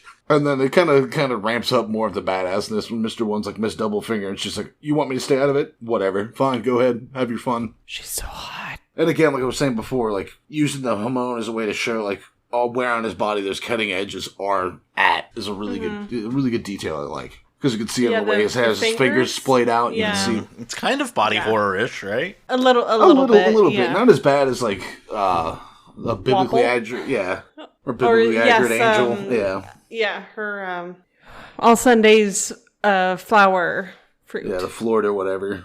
And this, on the next page, I love this little bit on the bottom half of the page. Again, cityscape, awesome. I love the two top panels of the cityscape. Big fan of those. Again, could easily see, like, you could put a little speck, like, on the top of the bell tower, like, running across the little loose. I'm like, oh shit, it's Altair. Is he gonna join the fucking Strides? I won't say anything. Not gonna spoil that. that. Dude, that would be the weirdest fucking crossover in the fucking world. So yeah, we're gonna get the One Piece, but first we have to defeat the Templars. But it flashes back, because Nami's sitting there reminiscing. It's like, build you a weapon. It cuts back to them on the ship. And Vivi's like, yeah, I need you to build me a special weapon. It's like, Nami. She's like, ha, I'm not like the rest of you guys. I know I'm stylish and attractive. But then she's like, but I don't want to have to sit back and let you guys do all the fighting. I want to fight. And another thing I really like, I like the fact that he's like working on like top of a box, and he's wrote on the box, Usopp's workshop. Yeah. That's cute. I didn't even notice that. And also, if you look at it, he is currently working on the 5-ton hammer. Oh. Is he? Oh, because you're right. That's the frying pan. That's the collapsible bit. That's true. Good catch, Dylan. Yeah, that is with the spring and everything. Yeah. Usopp hanging out with his best friend. Yeah, Chopper's asleep, so that's why he's still surprised by it, because he slept through it. Aww. Oh, that's also a good bit. I really like it. Shows a lot of growth for Vivi, which was like, well, not Vivi, goddammit, Nami. Where she's like, oh, for Vivi's sake, I need something that I can take on the enemy myself. You understand, right, Usopp? And Usopp's just like, there's not much more time before we get there. It's just like, and I feel like one part of this is like she kind of understands it, and two, I also think it's a little bit of like, oh, it's foreboding? okay. Yeah. We're not foreboding, we're goading on Usopp. It's like, oh, it's okay. Should never expect to get stronger. Should never become stronger so fast. Sorry I bothered you. And Usopp's immediately like, stop right there. Don't you know there's no task too difficult for Usopp? And I love it. Like, she's like, oh, you'll do it? Thank you, Usopp. I love you. It's like, now about the cost of material. Thank you so much. Yeah, but weapons like this don't I'm counting on you. Whereas, like, no, where's the money? I need the money. It's like, anyways, bye. I mean, hope you have a ready time. Bye. Maybe if she had paid him, he would have taken the time to explain everything properly, and maybe we wouldn't have to cut out deal the with stupid ass party tricks. Yeah, which we'll get into. But I have thoughts on that. Which is like, you know what? Fuck it. No, I just have to do it. She's only one woman. I can take her. And immediately gets a fucking spike through her shoulder. We get to see on the top page of 16, which is like, have you figured it out? I'm a human spike. I ate the spike fruit. She's like a sea urchin. What I'm starting to see is like a lot of the devil fruits are like, hey, my power is body horror. Woo. Yeah. And I kind of like she pulls out the climate baton And then Miss Doublefinger's like, oh, so you're going to fight me? It's like, yeah, I'll fight you. And I might even win. And the Kachak, it's like very Wolverine claw feeling, how they extend out. And then she assembles it all together. Like, I do like the idea of the climate baton as a weapon. And seeing it there, I was like, oh, this is going to be pretty cool. Like a collapsible, rearrangeable staff. Like, they have stuff like that where it's like the staff can break apart and it's kind of got like chains in the middle of it so you can kind of flail around with it a little bit. Don't know what those are called, but it's a thing. She kind of goes through the monologue of the weapons, like, it could summon the clouds, could make it rain, could stir up the wind, it can cause miraculous changes in the weather. I'll start with Sunny, and now I press this button, and then fucking ta-da! And like pigeons fly out of it, and she's like, ooh, what a surprise, pigeons! And she's like, God damn it! And like Miss Doublefinger's even like, you good, dude? You sure you want to do this? Like, I was like, alright, rifle mode, and then, ooh, what pretty flowers, and again, like, damn it. Miss Doublefinger, even the poor thing on the bottom of 19. Yeah, I know. And it's like, Yeah, oh, like, oh, you're so fucked, and you don't even realize this is it. embarrassing. Yikes. It's like, I'm gonna kill you and feel bad about it. But that's all I got for that. I loved how it ended pretty goofily. Okay. We're, intro image story. We are back to Hachi. I am admitting now that I may have judged him too harshly because he's physically horrifying, but he's being nice to everyone. And hopefully he won't use that trident in any nefarious way. The next one, he stabs Zoro. You're like, I knew it! Motherfucker! No, he wouldn't. I mean, he might. I don't think he will. And yeah, judging by the title of this chapter, Climate Baton, we're going to see more of Nami in action. And we do, ? We're seeing the beginnings of Nami in action. We see a really good buildup of action here. Nami feels like she can't run anymore, but she also feels like she can't fight. And at the very last second, as Mr. One leaps and reaches for her, he is stopped by Zoro, who is sweeping in and protecting Nami. I love that panel so much. It's a great panel. I'm not gonna fawn over every single good panel Zoro has in this volume because, well, actually I might. Just get you guys, listeners, buckle up. The latter half of this volume is going to be a whole lot of me fawning slide. over Zoro. Slip and slide. I can't help it.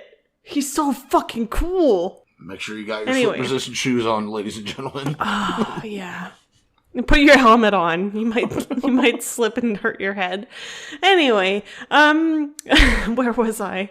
Yes, so I do enjoy the way Mr. One's powers are revealed, with the pieces kind of slowly falling into place. First, we see the pillar being broken vertically in like perfectly even pieces. Then we see Zoro hitting Mr. One's arm with his sword and it making the clang sound. And at the top of page 7, he reveals that he ate the dice fruit, which turns him into a human sword. I can appreciate Mr. One recognizing Zoro's strength and bringing up the instance where Zoro took down a bunch of people at Whiskey Peak and refused to join Baroque Works. I feel like it's pretty subtle, but it almost comes across as admiration.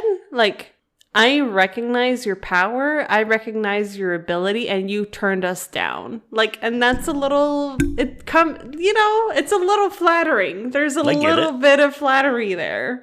Yeah, I am going to give the tiniest little bit of a shout out to the Zoro panel at the top of both the top and the bottom of page 8. I'm just happy to see him.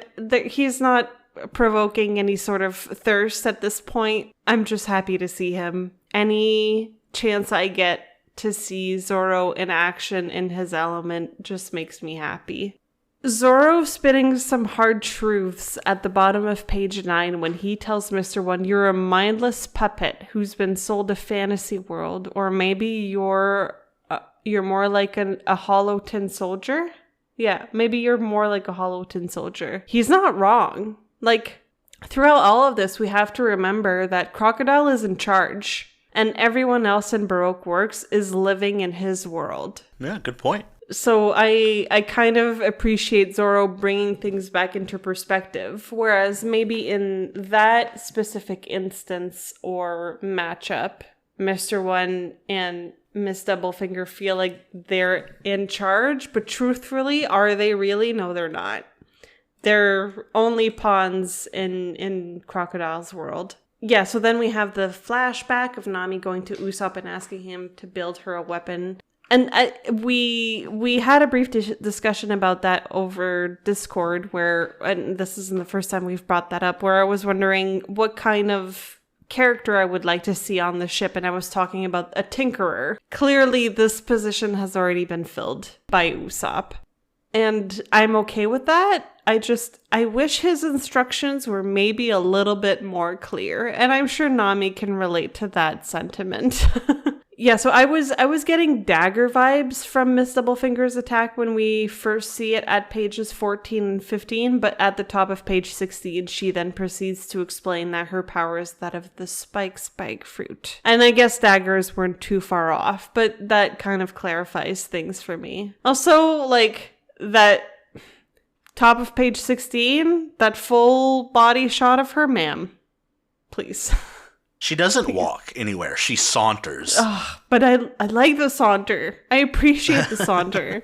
And yeah, I briefly mentioned it when Dylan was going over his review of the chapter. But yeah, so while the last 2 pages of this chapter gave me some secondhand embarrassment as I was commenting when Dylan was talking, they were also delightfully humoristic. Like the way that Nami tries to laugh it off when the pigeons and the flowers come out of the baton, and then she immediately proceeds to throw it to the ground in frustration. Meanwhile, Miss Doublefinger's like, oh, that poor girl. Like, just in terms of comedy, that was great. That was a really, really exquisite moment. But yeah, that is what I had for 190. Michael? All right, 190. My first note was, let's go, Nami, because I know what's coming, and I'm a big fan of this. I'm going to go ahead and put that out there. I love this fight. And I mean, Zoro actually kind of steals the show a little bit. As much as I want to cheer on Nami, I mean, he is popping off. I literally wrote, Zoro, you gotta chill, man. Like on page 8 and 9 when he is just trashing Baroque works, badass. This man has no chill. The thing is, he doesn't chill, and I kind of love him for that. and yeah, Nami's hyping herself up. She's like, I gotta fight. And then we get this really cool page. I think the whole page of Nami getting skewered by Miss Doublefinger's spikes is really cool looking. I think it's done really well, and I just like I felt emotions. I'm like, no. So loved that. And then of course Doublefinger struts on in as she does. She saunters, she struts, she doesn't walk anywhere. Do not use that word to describe Miss Doublefinger. She's not a walker. Loved page 18, top to bottom, when Nami first uses her climate baton and the pigeons come out, kind of repeating what you guys have said, but I love it so much, it deserves another little going over here. And then, of course, the flowers and the way she plays it off is so funny. I thought this was hilarious. This is one of the best bits I can remember. If you will turn your attention to the bottom right panel of both 18 and 19, they are identical, more or less. It is essentially the same panel as she's throwing her weapon down in frustration. That's true. Oh, yeah. Miss Doublefinger is, like a repeat, in the foreground. Yeah. And I like that. I think it's a good bit. That kind of repetition is silly. It's fun. Actually, also on page 18, the bottom left, Nami just slumped over, just completely defeated. With Miss Doublefinger being like, are you alright? Honey. Clearly she's not. So I feel like I should let I'm you gonna go. kill you, but I don't want. Yeah. And then she immediately gets back up and is like, no, I gotta do this. And then again. I mean, the repetition here serves it really well. Climate baton, so silly. Nami's reactions, so funny. And for my final thoughts, here we go.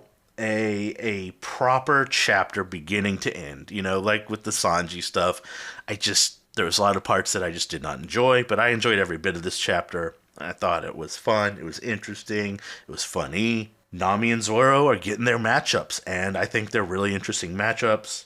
Zoro's badassery, and Nami is doing her best. Just excellent. Excellent writing, excellent art, and I can't wait to see more. So, yeah, that was 190. And then 191 will be V. Alrighty, so 191, Miss Doublefinger's initial sympathy doesn't last very long, though, and she goes in with the offense with her double stinger. Again, we get a couple really nicely drawn shots of her. Her character design is just very appealing to me. I don't know exactly what it is about the way that she's drawn, but I'm like, yes. I just love the way she looks. Notable are the back shot of her in the bottom of page 3 and the top of page 4. I don't know. I don't know if it's her bodysuit or her hair. Like, it's hard Probably for me the to pinpoint bodysuit. exactly, but I just visually I'm all about that. I love strappy stuff. What can I say?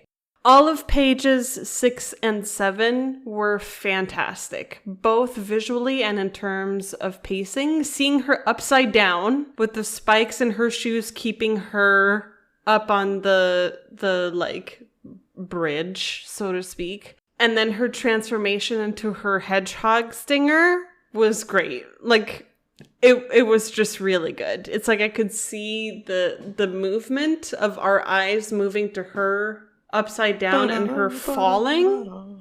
It was just good. Is that a song that we should recognize? Isn't that like Sonic Echo Hills? Oh, Oh, it is giving Sonic. You're right. Yeah. I'm fucking it up, bud.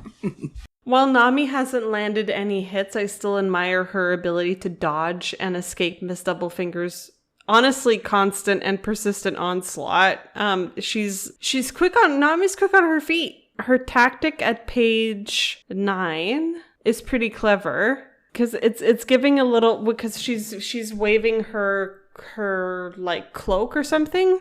And it's giving bull and red flag type of vibes as she's dodging Miss Doublefinger with the shawl. And then, yeah, we get page 12, Nami Warrior Princess over here at page 12. I wrote almost the same thing. Like, she's giving Xena, basically. That was just such a good shot of her. I've always believed in her, but now she's, like, absolutely selling it. And yeah, the saga of the climate baton is ongoing, and apparently Nami was still on the party tricks page on page 13. She'll get there. But in I have to say, this is a minor criticism in terms of storytelling. It was funny at the end of 190, but it was starting to be a little bit cringe to see it happen over and over again throughout this chapter. Like, I felt like we could have done a little bit without more of the same, oh, this is failing, we're still doing the party tricks instead of actually doing something. And maybe that's just Oda trying to build up a little bit more of the action, trying to fix the pacing. I'm not too sure, but I was like, okay, this is getting slightly repetitive, in my very humble opinion. And maybe that's just trying to demonstrate really the extent of what the climate baton can do, but I was like, I could have done without that extra layer of cringe, is what I'm saying. Okay, yeah, the 2 panels at the top of page 15, when we see a spike going right through Nami's Achilles tendon, looks so painful. Mm-hmm. I had a big, I wrote in my notes, oof. Like, that looks like it hurts. Big old owie caboodles. Oh, yeah. Like, owie. But then finally, the climate baton comes in handy over pages 15 and 16 as Nami lands her first attack. And yeah, like I was kind of alluding to, I have another minor criticism here. It felt a little bit tedious to read about how the baton works in the middle of a battle, and it took me out of it. It's like I was too eager to get back to the fight itself to actually pay proper attention to what's being explained to me. This is coming from someone who really does appreciate learning more about these things, but I wish that it was expanded upon as a flashback either after the fight or before the fight rather than in the middle of it. I understand why the decision was made. Like, I get it because, because we don't know, it builds up the tension and it makes us wonder what's finally going to happen. But I still feel like it could have been handled a little bit differently in terms of the pacing. So yeah, just minor criticism. And I'm not really one to criticize, but once in a while I have something to say. So that's it. I did really like the panel at the bottom of page 18 of quote unquote Nami being stabbed through the face and her chest, until we find out that it was actually a mirage created by the climate baton through light refraction, basically. But that was just a visually very striking panel there. Yeah. My hope as this chapter came to an end was I was hoping that the fight would pick up in earnest in the next chapter, because I feel like, although it's very interesting, I like the concept of the climate baton, and I found the humor in it in the previous chapter. It was getting like, okay, let's move on. I want to see the fullest extent of what this thing can do, and I wasn't getting it. Maybe that was just me being impatient, but that is a criticism I had. But that's what I had for 191. Dylan? And then again, Hachi's a witness to a sea boar about to get ate up by a big old, I want to say sea chameleon, just because of the way the tail's curled up. Maybe. Sea reptile? Yeah. But then we cut in, Nami still barely dodging attacks, getting away with her redonkulous little weapon. I love that she sets up the thunder tempo, and it's literally just a boxing glove on a spring. She just smacks it away. It's like, get the shit out of my fucking face. What are you doing? It makes you wonder, how the hell does this fucking thing contain a boxing glove? And then I will say it's interesting to see, like, top of 6, the fact that she has just, like, walked up the wall and is now hanging in the archway above her. That's a cool bit. I kind of like that. And the way they show it, they're like, oh yeah, they're like, oh, how is she doing that? And then it shows, like, no, she's got her spikes are coming out of the bottom of her feet to anchor to the ceiling. It's a nice little panel. Really, really kind of puts the thing in context. I saw that scene. I was like, what the fuck? And then I looked down and was like, oh, okay, that makes sense. Oh my god, and the hedgehog stinger. I made the joke of the Sonic shit, but then, like, the middle of 7. Absolutely. When she's, like, charging up the spin attack, it was, yeah. Da da da da da da da da da da da. Follow me, let me free. And then I kind of like in 9, like Nami's just like also the top right panel. Like the reason I was like I don't like the fruit and the body horror because her face just absolutely covered in the spikes. I was like, oh, ew, oh god, ew, yucky. But the fact that it's like she's getting attacked at, so she takes off her cloak and uses her cloak to catch the stingers and tangle them up and get away from it. And then I like the top of 10 left panel where she's like, you know what? Maybe she's not a total novice. That was a smart move. Bottom left panel 10 is when Nami's face, when it says note, combat instructions can be found on the reverse side. And she's like, what the fuck? Those big teeth are kind of creepy, actually. Yeah, they are, but it's hilarious. Because Nami usually doesn't get like the comedic relief like pictures that often. Yeah. There's another one where she was talking to like Usopp's pirates and like, oh, she's an ogress who's gonna eat us. And she's like, why would you fucking say that? Yeah. Good memory. She, strips down to give a fan service shot. Says, don't mistake me for a helpless little girl. And she's very confident in this stance, so she's got the staff gripped. I mean, she's looking great. TBH. I mean, yeah, fan service again. I'm a fan. Consider me serviced. I'm a fan. I love service. And, like, I got what you said with the climb baton, how it got annoying, how, like, so repetitive it was, just being stupid party tricks. Like, I get that the same, but then I feel like that's the way Oda's tying in. It's like, you have to remember, Usopp made this weapon. That's true. Yeah. So, of course, it's fucking ridiculous and useless. Yeah. And, of course, he wouldn't give, like, actual proper instructions that would be useful in the moment. Yeah. It makes sense.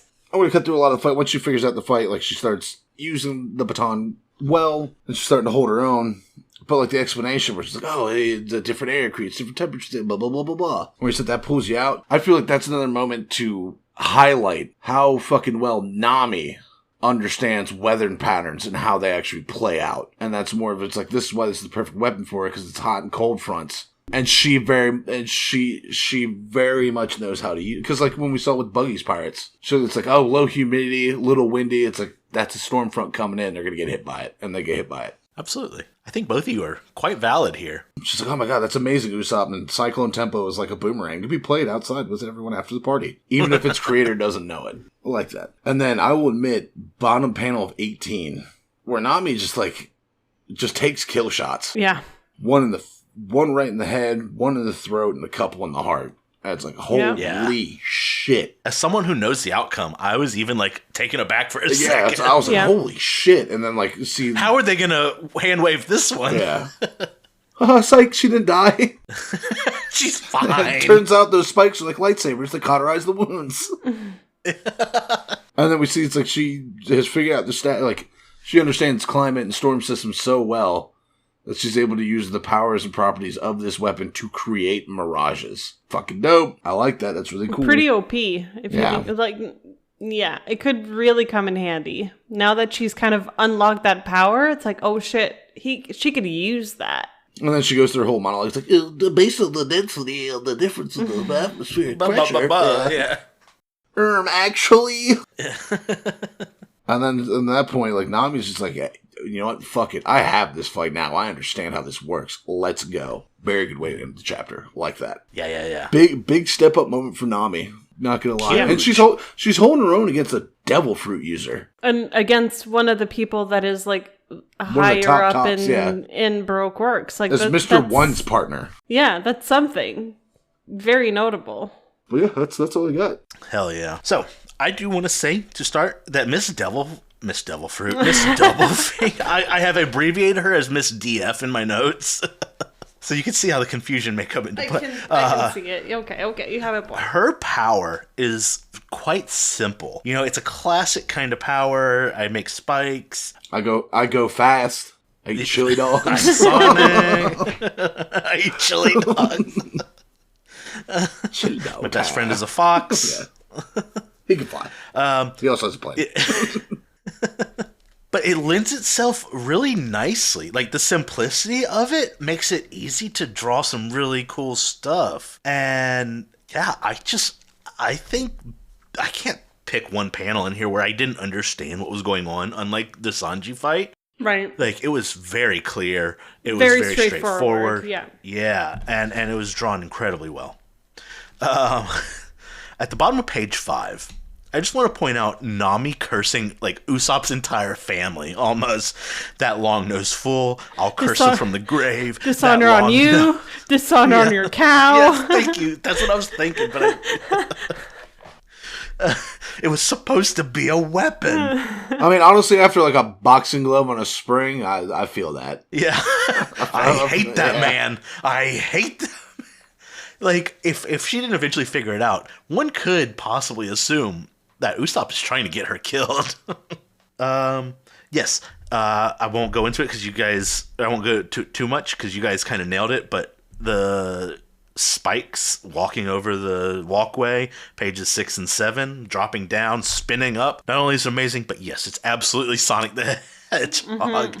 And hell yeah, I loved that, but not as much as I loved Nami using her robe as a, like, defensive mechanism where she, like, hooks it into the spikes and throws Doublefinger aside. I mean, that was incredible. And then it's followed up soon thereafter with Nami just in her absolute babeest form here. I mean, god damn. Like, when we do our arc wrap-up, that might be my panel. You can't take that. That's mine. Dibs. You're allowed. It's Chef's Kiss. And I spelled chef with an S, H-E-F-F. I don't know why, but I wanted to.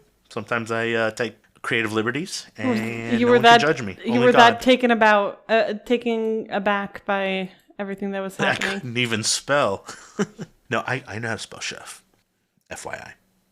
I also wrote awooga, you know, because I can. Because of course. Yeah, booba. And then page 13, I liked this. I don't know. It was really funky. I don't know how to explain my thoughts for this. The way she's just sitting there, a little warm. Ooh, nice and cool. A little shock. I don't know. I thought it was kind of funny, I guess. Just like patronizing in a way.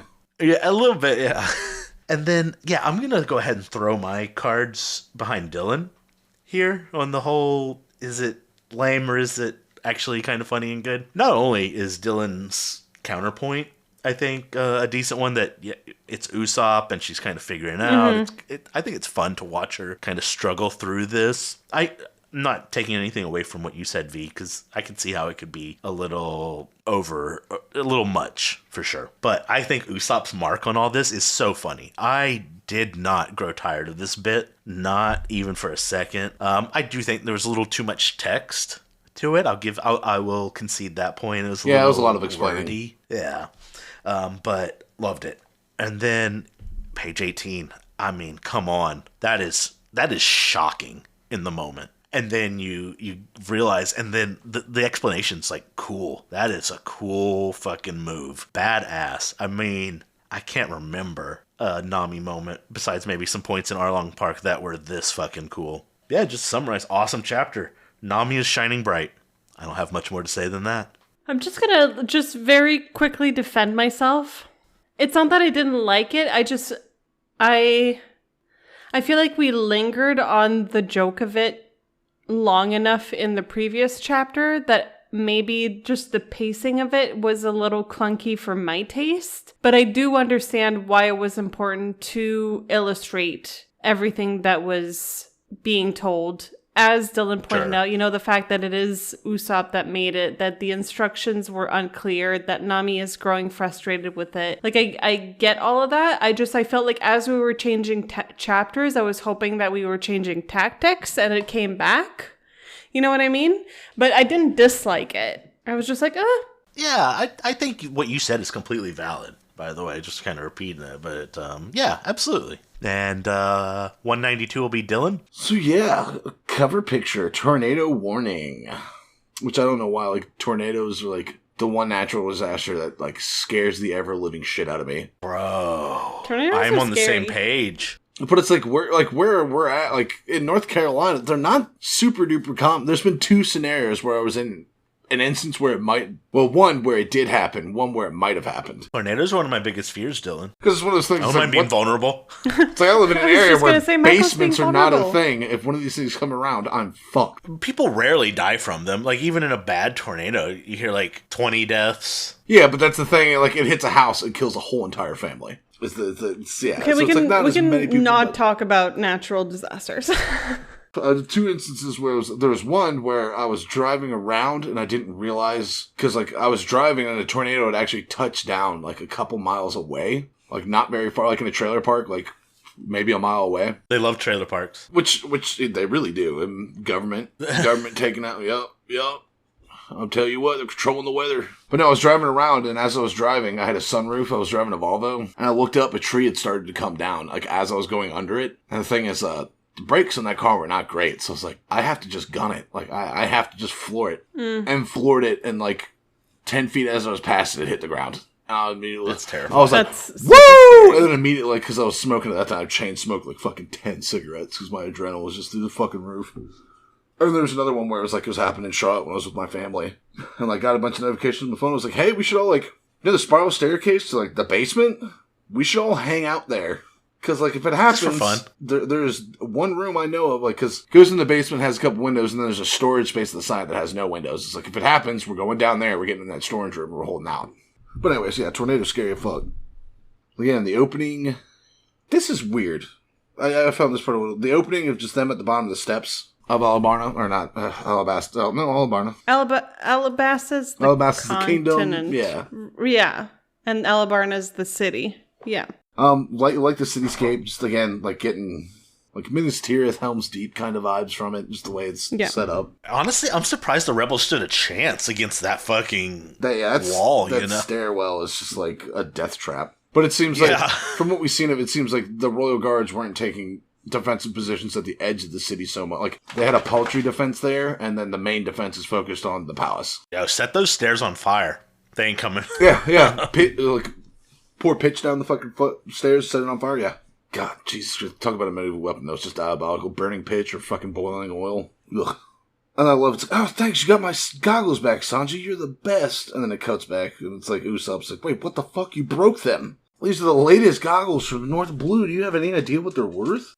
Listen, these goggles have been through a lot. I like that Sanji grabbed them. Yeah. At the bottom, Usopp's calling out fucking eyelashes. He's like, where you been this whole time, dude? I am a camel. Dieses Fleurs. Is that 26? Or 16? Dieciséis is 16 in Spanish. Oh, so she's speaking Spanish. Okay. I like how the Royal Guard reacts, because that's very fair. They get into the gate and they're like, holy shit, hands, and they start falling away from the gate because they're like, hey, fuck that, that's gross. A horror movie shit. And then we see Mr. Crocodile's got the king kind of pinned up, crucifixion style. Bro, it's leaking. Yeah, he's gotten the shit kicked out of him pretty good. Well, I'm guessing the leakage is those nails aren't underneath his arms, they are through his arms. He's looking rough. He's looking pretty fucked. And then Crocodile's like, Luffy's dead. Of course, he was like, there's no way you could have defeated him. She's only been with them for like, what, couple weeks? A couple, if that, yeah, maybe a week or weeks, two, and then she's already got this level of faith in them. It's like, no, there's what, no Vivi? way. I get it. Yeah. Yeah, the time we like, it's weird. First of all, I think like my concept of how time flows is slightly skewed because of our recording times. Like longer time elapses, and then a lot has happened because like all of Drum Island happened while Vivi was there. So it's hard to kind of situate it in a firm timeline. And it's crazy to think that this, like, everything we've read has been, I think someone corrected me and said less than even 6 months. Yeah, because remember last we were talking about it, you're like, yeah, since he set out on his journey, it's been... Since the very beginning? Almost that's crazy a year. to me. Yeah. Because for me, the whole, like, between Little Garden and now is what I think of when I think of 6 months. That's just what I think of, like, elapsed. When I think You of, know like, what I naval mean? travel, going from, like, town, like, port to port, or, like, to island, it's like, on sailing ships, it's like a week. Yeah. But then it could be, it's just, we don't know the scope of the world, everything could just be way closer than we think it is. Yep, it is. Yeah. It is a lot closer than you think. Yeah. Which is cool. I feel like that's a fairly short amount of time to, like, trust someone with your life. But well, if you're spending every moment with them, like... yeah, and, like, for the 2 circumstances, weeks, like, you know that your only choice is to rely on them, right? Yeah. Also, the ship's cook is giving your duck little snacks and little drinks. Yeah. Well, it doesn't help. Then after that, they try to go fishing with your duck, but... That's true. But I get it. Like, some people... I feel like sometimes when you meet people, and I don't really believe in the concept of soulmates, but, like, there are some people with whom, like, your soul just resonates, right? Oh, so soulmates. And well... I'm kidding. I mean, you're not wrong, but soulmates has a romantic connotation to it. Oh, we get romantic. I mean... The three of us? It can... I like to think of us as a throuple. I will say it can and it can't at the same time. Just depends on the context. Well, sometimes, yeah, but anyway. You're going to have your best friend from childhood. It's like your buddy till the day you fucking die. I would say that's a level of soulmates. It's just a special connection, and sometimes it doesn't take very long for that special connection to happen. Can I say real That's gets all. real? Yeah, anyway. Yeah, continue, Dylan. I like the bottom of 6 when, like, Crocodile's like, let me make one thing clear to you. It's like, I have absolutely zero intention of letting you and your father live. When a kingdom perishes, the royal family perishes with it. That is the natural course of things. Damn Crocodile. And it's like, however, Cobra, there's one thing I need to know before I take your throne. Where's the Pluton? And that's like, I saw that. I was like, Pluton, what the fuck? That's interesting. And also, freaking Mr. Crocodile smokes Rogue brand cigars. Now we know. I think that's the last couple letters of Baroque. I think he has his own cigar line. Oh, you might be right. Yeah, because that is a Q, not Yeah. a G. Okay. Wow, fucking talk about a pretentious dickhead.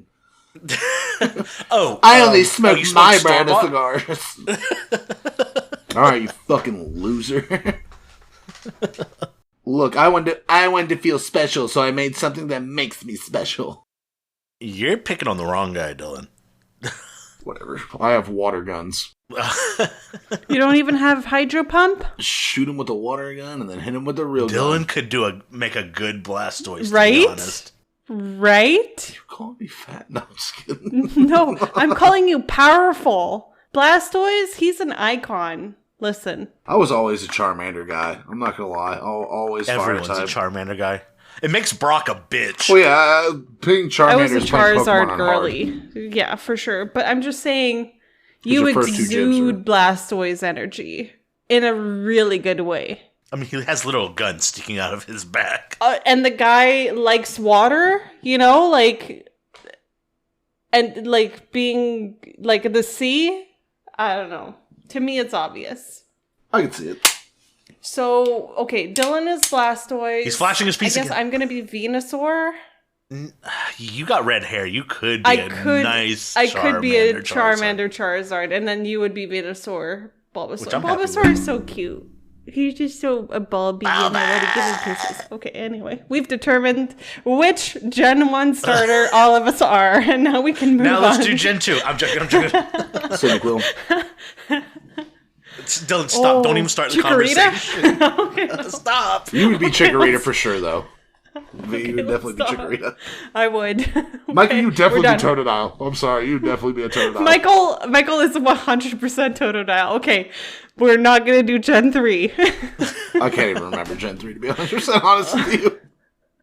Torchic. Never mind, we're locked in. If you're not stuck Can I be Torchic? Okay. That's it, the podcast is over. Fuck you guys, I'm done. Okay, quick. Alright. We're so silly. That's staying in all of that. All of it. And then, of course, Cobra's like, oh, what the scoundrel, where did you hear about that? Immediately, Tarantino flash over to Nami in the middle of her fight. And then, Doublefigure gives a really good point. It's like, that's an interesting weapon you have, but unless it helps you when you're fighting, it's no better than a toy, isn't it? She turns weird. Yeah, and she gets a beak. Ugh. Oh, and her titties get all pointy. I was really turned on by Doublefinger up until that point. I didn't even notice the pointy titties, Dylan. Oh, yeah. Machine Gun... Oh, No, God. they were already pointy. It's like, Look at the... Oh, it's so Austin Powers coded. I'm just expecting Nami to be like, Machine Gun Ghiblies. I think I would have noticed those before. I feel like this is the second time that we've talked about Machine Gun Ghiblies in this podcast. That's exactly the second time Dylan said that phrase. It's Austin Powers. I've been obsessed by our podcast recently, and I've been re-listening to old episodes, and that wasn't too long ago. The Machine Gun Ghiblies. Well, because you guys, like, I think, like, you guys had just recently watched the Austin Powers, and I was like, I remember Austin Powers. Let me... Machine Gun boobs. Haha. And then Miss Doublefinger just saying obvious things. Anything that could be used to kill somebody as a weapon. It's like, yeah, no shit. That's kind of the definition of weapon. Thing used to kill a person. Nami just ducking and diving. And all the line, even a face. Like, she goes through the whole thing, anything you use kill a person as a weapon, even a face. It's like, oh, that's like kind of James Bond honeypot A little, yeah. deal kind of thing.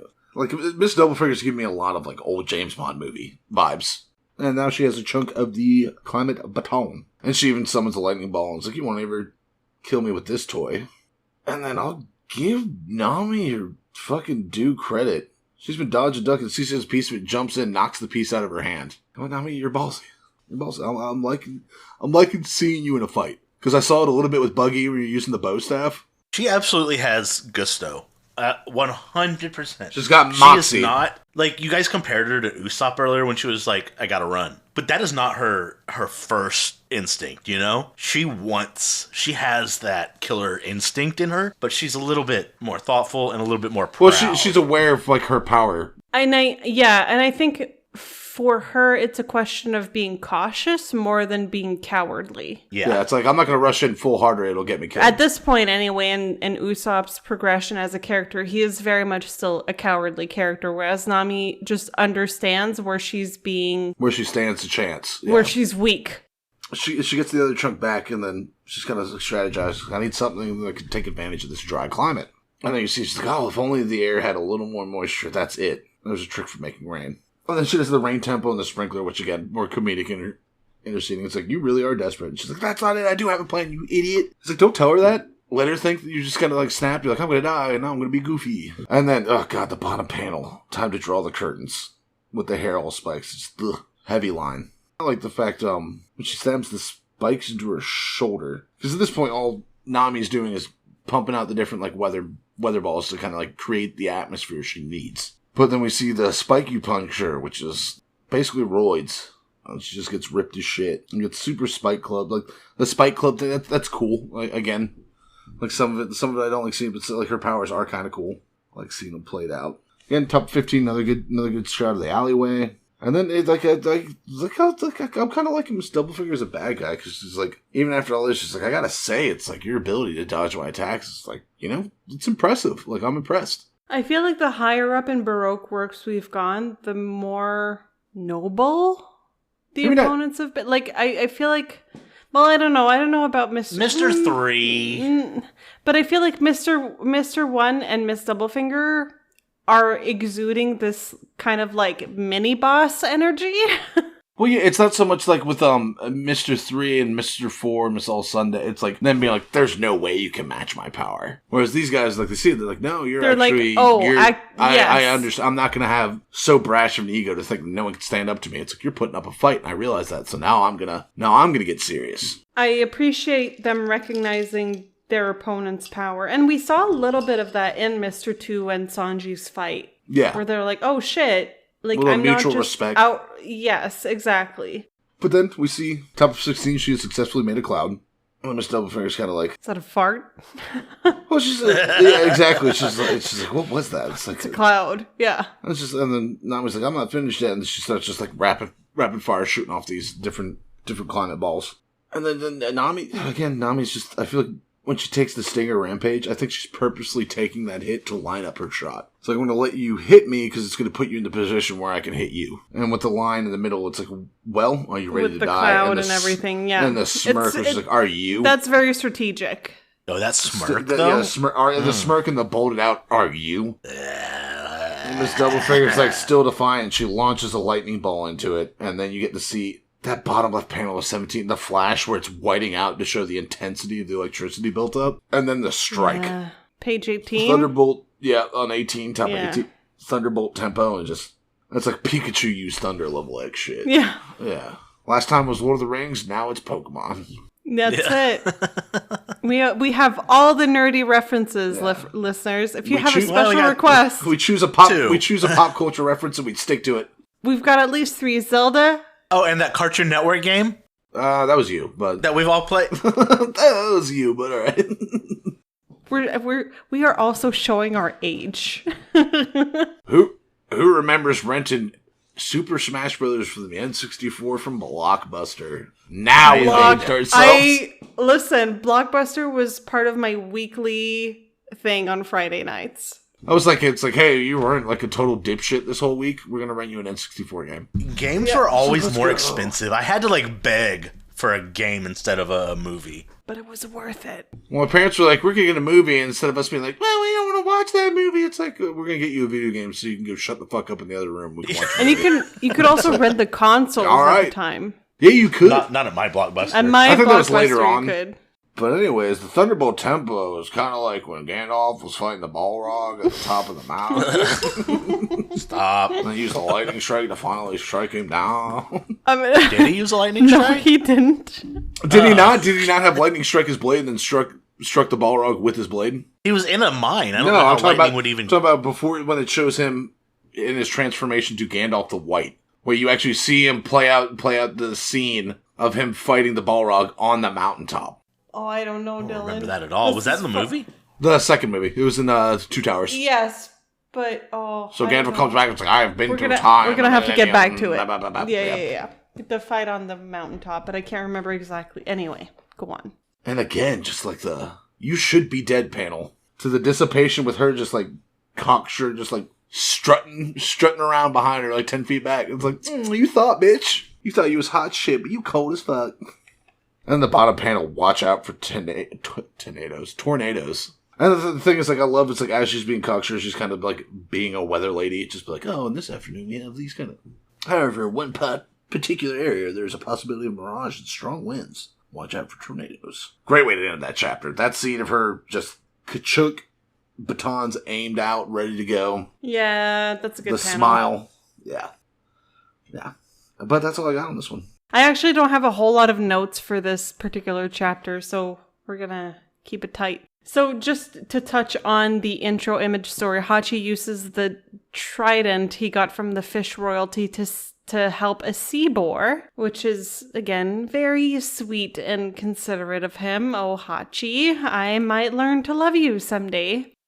I'm kind of happy at the very beginning of this chapter to see more of the rest of the crew for a little bit. In such a broad and complex conflict, it's nice to get the occasional touch point of this is where they are. Like, this is what is happening now at the same time. And as I was referring to at the beginning of the volume, it's nice to have that. Because so many things are happening at the same time, it's nice to have those kind of anchor points with regards to where everyone is at. And yeah, we briefly touched on it. Michael was asking, just a language note at the bottom of page 3. I guess I was slightly confused because 16 is Spanish for 16 and fleur is French for flower. So I'm not too sure why they're combining two different languages. Admittedly, it's just like, it sounds good. I right. like it. They're both Latin-based languages and I get it. But to me, it was a little bit confusing because we're mixing up two different languages. I don't mind it. Just curious as to why that decision was made to not stick to one language and put them together. I feel like this, especially with everything that's going on with Vivi and Cobra and Crocodile, the chapter got pretty intense pretty fast. Like page 5 to me is very ominous and somber as we see Cobra being held down with the stakes through his arms and elbows, and Crocodile is honestly as menacing as ever. At page 7, Crocodile requests to find out where the Pluton is, and I was kind of interested in everyone's reaction at the bottom of the page. Vivi is confused. Miss All Sunday is, I'm not sure. Both impassive and reflective, and Chaka is surprised. And clearly Cobra is also taken aback by the request. So like this led me to speculate as to how much does each character know about what this Pluton is. I think Miss All Sunday's 100% on board. She's like, okay. Yes, next. but it's interesting considering everything else that we've so far speculated about Miss All Sunday and about her allegiance to Crocodile and about what her intent truly is in fulfilling whatever mission we might think she has and what Crocodile might think she has as part of Baroque works. And I feel like there might be a little bit of a disconnect here, but I don't know. I don't know that yet, but she's a sneaky one for sure. Yeah, so I thought it was just interesting to see everyone's different reactions to that in that moment. And then, yeah, so bottom of page 8, my notes were, is Miss Doublefinger holding Nami trapped with her tits? And the answer is, yes, she is. I don't have a whole lot more to add about the fight in general. Kind of a continuation of what we were at previously, and Dylan touched on a lot of points. I will say mid-page 16, turns out Miss Doublefinger is fucking ripped. Like, look at those guns. She's not inherently ripped, but she can be. But she can be. And like, I'm, again, scaroused is the word that comes to mind when I think of Miss Doublefinger. Let's be honest. Look at those fucking guns. Anyway, page 18, great page. I feel like it has a lot of impact considering everything we've gone through so far with regards to Nami getting a handle on the climate baton and like the false starts that we've had and her learning how to work with her weapon. Like, this seems like a good payoff. And visually, very striking. Like, just the way that everything is shaded in on that top half panel of page 18, just very impactful as far as I'm concerned. And I feel like it's just overall a good, she's got it now. She understands how it works. She's figured out the intricacies and how not to just use it as party tricks, but also to use it as a weapon. And then finally, the very last panel of Nami at the bottom of page 19 was very good with that look in her eyes. I like seeing her be confident. Like, I feel like the learning curve wasn't easy to get over in the couple chapters that she's getting acclimated to the climate baton, but she's there now and she's ready. And I appreciate seeing her confident and ready to take on whatever might come her way. So yeah, very short notes for 192. I think Dylan did a great job at going over everything else. Michael? Yeah, mine are also quite short, but make no mistake, loved this. I especially liked Miss All Sunday. Just casually handling an army. Like, Yeah. that's so cool. I love the flower fruit, whatever you want to call it. She's a great character. I like her a lot. So, yeah, I like she's got a Miss lot of All depth. Sunday a lot. I think they do really well at like kind of withholding the information about her. You constantly want to know more. And we've only gotten like little snippets here and there, and then with each snippet, Drip, drip. it gets deeper and more intricate and more like I like that. Which tells me that this is going to be hopefully a longer lasting character. You think she's going to join the crew? I don't know that she's necessarily going to join the crew, but I feel like they wouldn't put that much effort into building that depth of character for someone that would be disposable. And I don't know to which extent she's going to be in the future of the Straw Hats or whatever. And Dylan and I have speculated about that in the past, but like they're building this up to be like I said, a long-standing character, and I'm very curious to see to what extent that's going to happen. Right on. I really like the name drop. The way they casually introduce Pluton and then move right past it. It makes you want to know more. What is this Pluton? What does Crocodile intend to do with it? I mean, you kind of have an idea, but like, tell me more. And then boom, right back to Nami fight. At first, my first read through, I thought it was a little jarring, but then I was like, you know what? No, I think the suspense lands. I'm with it. Miss Doublefinger's power is really well done. It's interesting. It's well drawn. Oh, we got a little bit more climate baton gags. We get one more with the sprinkler. And just Nami playing this shit off is still funny to me. Never won't be. Love this. And yeah, I mean, Miss Doublefinger, you see her charge with her spikes, and she cuts a clean ass hole through that wall. Again, there is no question about what's happening. The panels with her attacks are clean, straightforward, and they're consistently great. Really enjoying Doublefinger.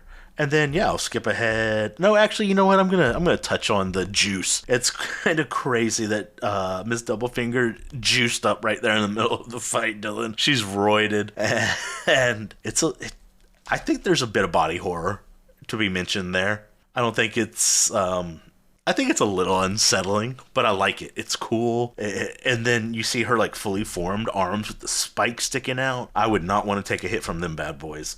I mean, maybe in like never mind. I'll discard that thought. And then let me move right on to 18, which is an immaculate panel.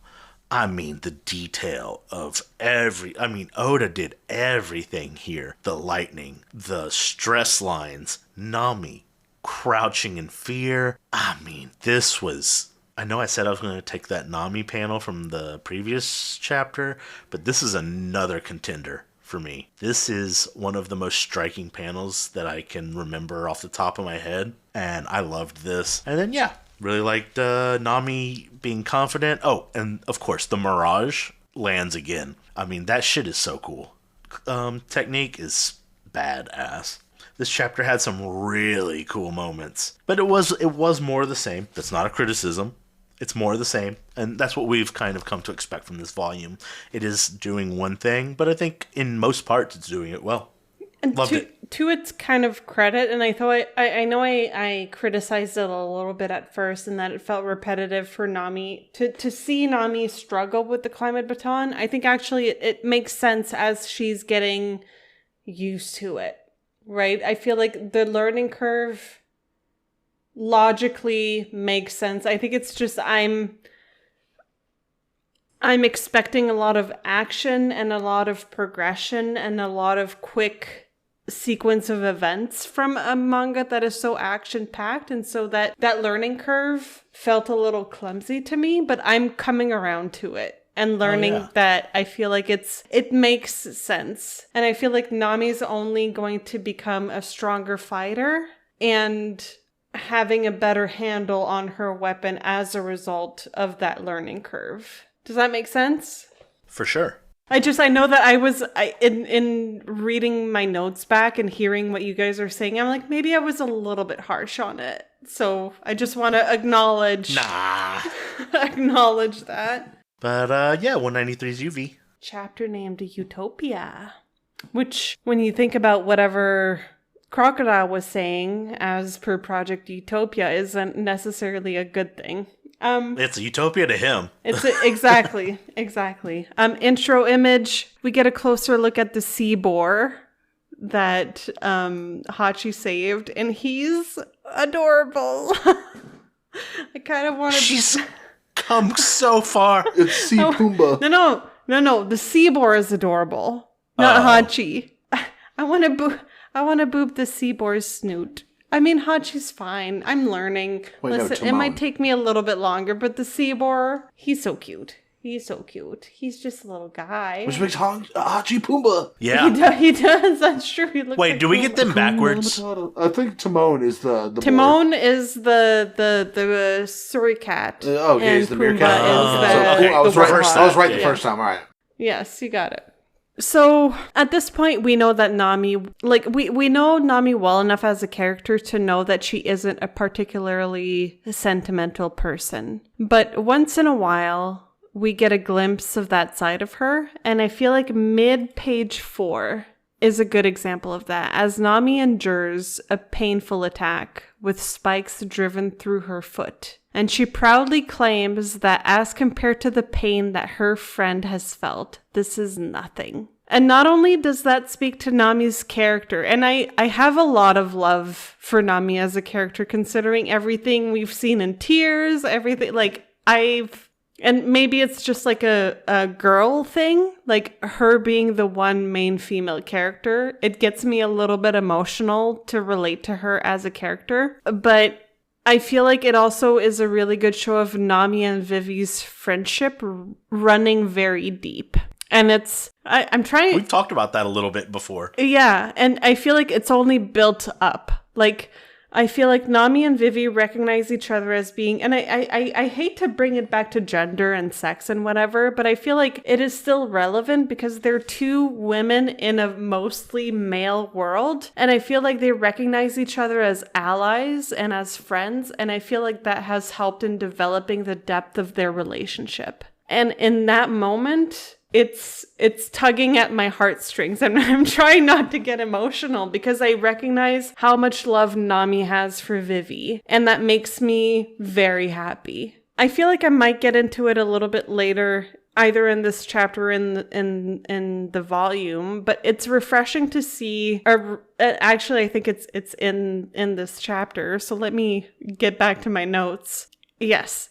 It's the next point I was about to make. So this had me wondering if Nami and Vivi's interaction would pass the Bechdel test. So the Bechdel test is, just for anyone that isn't aware, to pass this test, a movie or book needs to meet the following requirements: to have at least 2 women in it who talk to each other about something other than a man. So it's kind of a feminist... But do they hate each other? No, I'm just kidding. ...concept. But they don't. See, that's the thing, is I feel like Nami and Vivi do meet that. I feel like they have had conversations with each other about things other than men.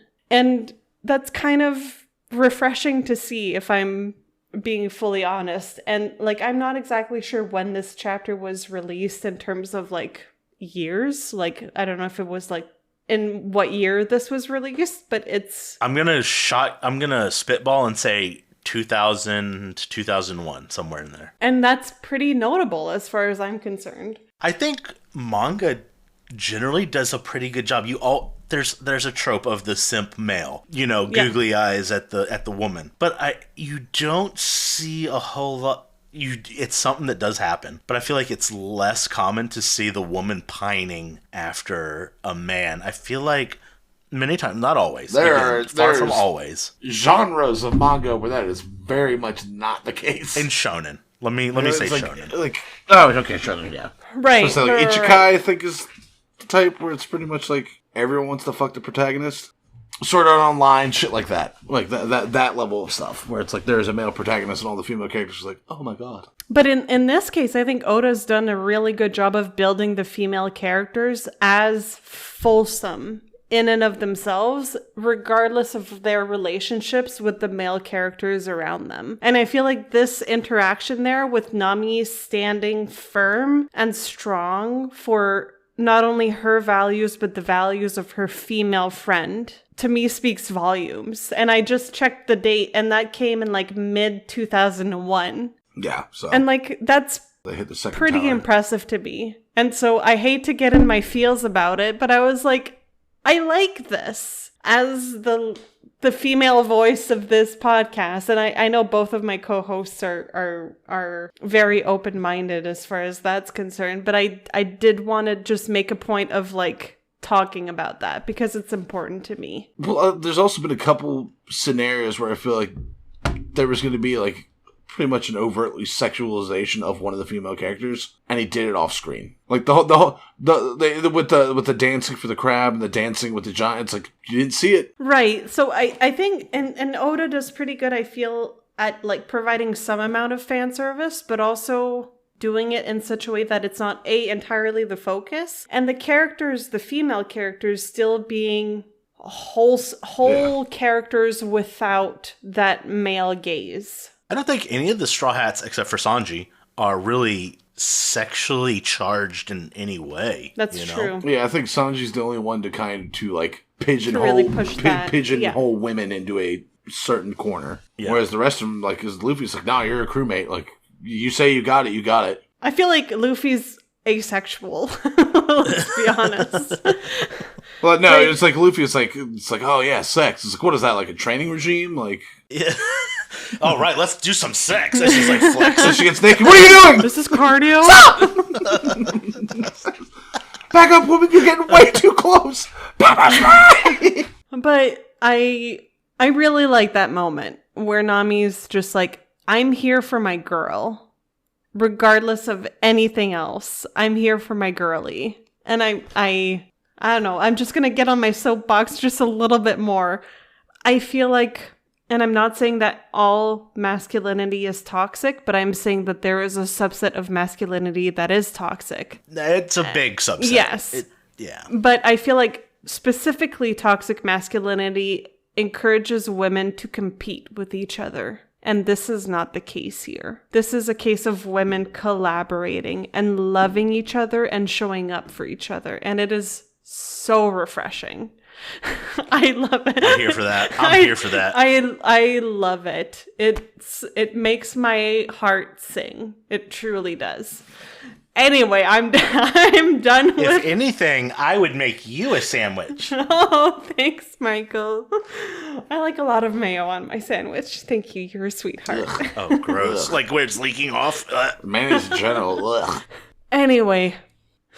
I'm going to get off of my feminist tangent, but I felt the need to just go on this one because to me it was very impactful. Must have hard to see us down there on your high horse. No, I'm just kidding. No, I get it. Like I will say Oda's very good at like putting his character on like equal footing. There's never seemed disparity between, especially sexes. I mean, are the women sexualized a little bit with their massive tits? But that's manga. Well, all right? that's manga, and the fact if you were to take away the sexual aspect of it, they would still be whole characters. Yeah, they would still have. Shut up.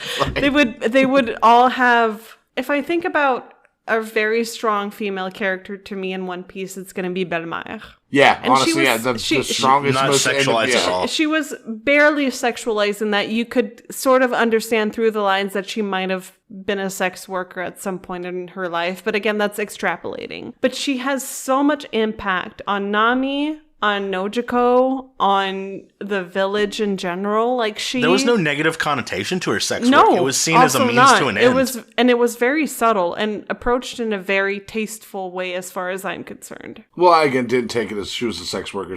I took it more as like she really... Dylan did not. That's okay. I more took it as like she's aware she's attractive and she's kind of using those charms to kind of get a one. It's like, I know how men think, so I'm going to use that to get a one up on you. It was text and subtext, and And I realize that might be Michael and I kind of extrapolating from the text, I could that's see, the impression I got. I could see getting that, but like the whole thing, she was a Marine, a fighting person. It's not obvious, yeah. But I feel like Ben-Maya is a great example of a female character being comprehensive and standing on her own. Yeah, she shoved a rifle down fucking Arlong's without the throat. male gaze. I don't know. I feel like Oda's doing a really good job at having this continue with all of the important female characters so far in One Piece. Like Vivi, in and of herself, she is a fantastic leader. She is devoted. She's got loves... my vote. Oh, yeah. She loves her country or her kingdom and the people that live in it, and she will do everything. She will lay it all down for the well-being of her kingdom. And Nami, similarly, she's not doing it for the male gaze. She's doing it for herself. She has her own motivations, her own goals, and she happens to collaborate with men. And okay, I'm gonna stop I feel like I'm on my feminist tangent. No, I think this is great. With the fan service we saw with Nami, with like the whole thing, like it wasn't just like Oda being like, oh yeah, this is an excuse to bring her tits out. It's like, no, she's in the middle of a fight and she's wearing restraining clothing. That's why she's ditching that so she can fight better. I feel like he does it in a fairly tasteful way. Yeah, I've seen tasteful. I'm happy in with plenty of different mediums. Yeah. Anyway, okay, so we're back to the chapter. Okay. Really, really nice shot at pages 6 and 7 of Nami releasing her tornado tempo on Miss Supplefinger. Just visually very striking with the impact lines, with the swirly of the wind, everything, just a really good 2-page spread there over pages 6 and 7. And I have to say, kind of speaking back to Oda's ability to control pacing through panels, I like the way that pages 8 and 9 flow. After the attack, it gets really quiet, and you can see Nami's surprise at mid-page 9, where the reality of her victory kind of sets in, before we see the last panel of page 9 where Nami shouts, "Yeah!" And we see the announcement of Nami's victory in the title boxes. It's like, is this happening? I do love that, standing over and be like, yeah! She's like, oh shit, I did it. Like that. It's small, but I think there's a fist pump going on, yeah, too. I think, yes, I think. And she's like, yeah. She's like, yeah! Winner, Nami. I was like, yay, that's my girlie. She got it. It's like Street Fighter, like, winning screen thing.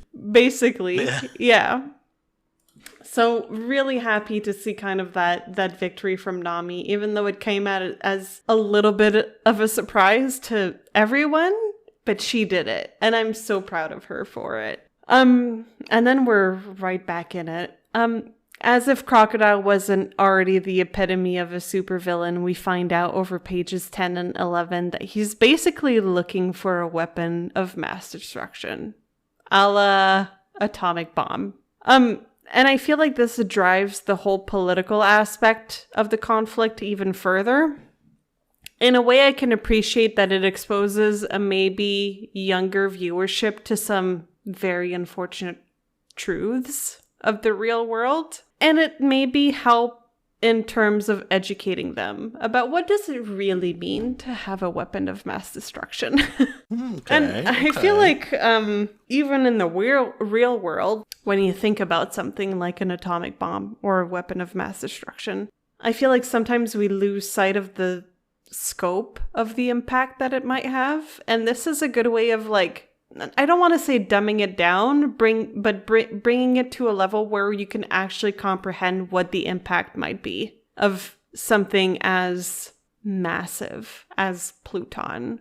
And then we can relate it back to Hiroshima or Nagasaki or whatever in terms of atomic weapons and the impact it had on the world and on civilians and whatever. And we're not necessarily going to get into all of this, but I think it's a good way to kind of introduce that concept of massive power in evil hands can do devastating damage. I feel like I'm really getting into it. 193 is V's popping off. I know, and it's only going to keep going from this point on, boys. Anyway, and we also, at page 13, the very last panel of page 13, we see a really good example of how detached and cruel Crocodile is. When Vivi shouts, "How can you do such a thing? What did they ever do to you?" And he replies coldly, "They're inconsequential." Just pawns in my game. The rebels are subhuman. They're nothing. They're less than nothing to him. All of this is just a means to an end. And that to me marks him as a fantastic villain. Because unfortunately, I feel like I have heard similar speech coming from real life people in many instances in history and current history. So it's sobering in a way that like something that we see as an extreme in a manga or an anime or fictional world might be something that we could actually relate to reality. And I'm not going to get into this, but like it's powerful. To me, this is a powerful moment of him just being like, they're inconsequential. Like they do not matter. It's like, this was supposed to be whimsical. Why is he talking about genocide? Right? Fuck, dude, I was having fun. Exactly. And then, yeah, moving on, the bottom panel of page 15 had me kind of excited at seeing what Chalk was going to do. But yet again, we're getting blue-balled. I have to admit, I'm not too mad at it, though, because we're moving on to a matchup I am... Yeah, she got blue-balled and instantly got relieved right afterwards. Oh, yeah. I am very much looking forward to the next few chapters, my friends. Never mind. You guys were hearing me ramble now? Y'all don't even know. Get ready for some prime time yappage. Oh, yeah. I'm sorry. I have to. As the designated Zoro girly, we're getting into it, okay? So this is the beginning of this. Pages 18 and 19 have me so excited and giddy. Excited, interesting word choice. Ooh.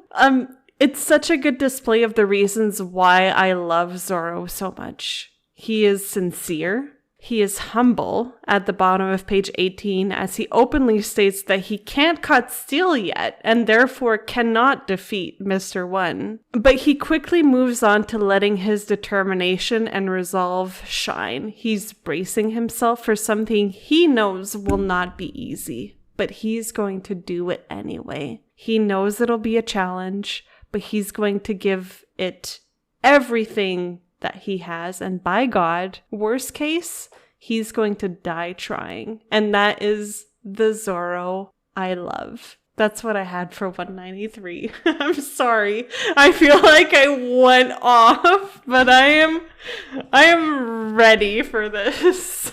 Never apologize for popping off. Okay, Dylan, go ahead. Yeah, okay, and then in Hachi, apparently there's something in the Seaboard's mouth. Seeing Nami's resolve where she's got the spikes through her foot and like the whole thing, like based on what she's dealt with, like 1-2 feet, even 3 do not compare. And then Tornado Tempo, it's like, oh great, another party trick, you're a fucking cook, Nami's gonna die. But it turns out working for the best. And again, I love the bottom of 9. The yeah! Was a great little end to that. When Nami's celebrating her victory, yeah. Anyways, Laverne and North Block, many assembly hall, the Battle of the Back Streets winner, Nami. I like that.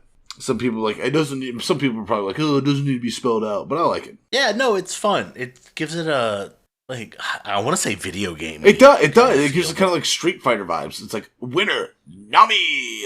Yeah, I like it. And then we cut to Crocodile. Crocodile's like, Pluton, one shot of it can vaporize an entire island to smithereens. Named for the god of death. And I'm wondering, is like, Pluton, is it supposed to be like Pluto, a Greek god of death? Yes. Because I watched an anime on Netflix called Pluto, where it's basically there's androids and one of them's called Pluto, and he just kills people. So it's weird. My thing about Pluto reminds me of Sailor Pluto in Sailor Moon, and she is kind of the sailor scout of time and death. A super weapon in this kingdom. And then Cobra's kind of like, I don't know.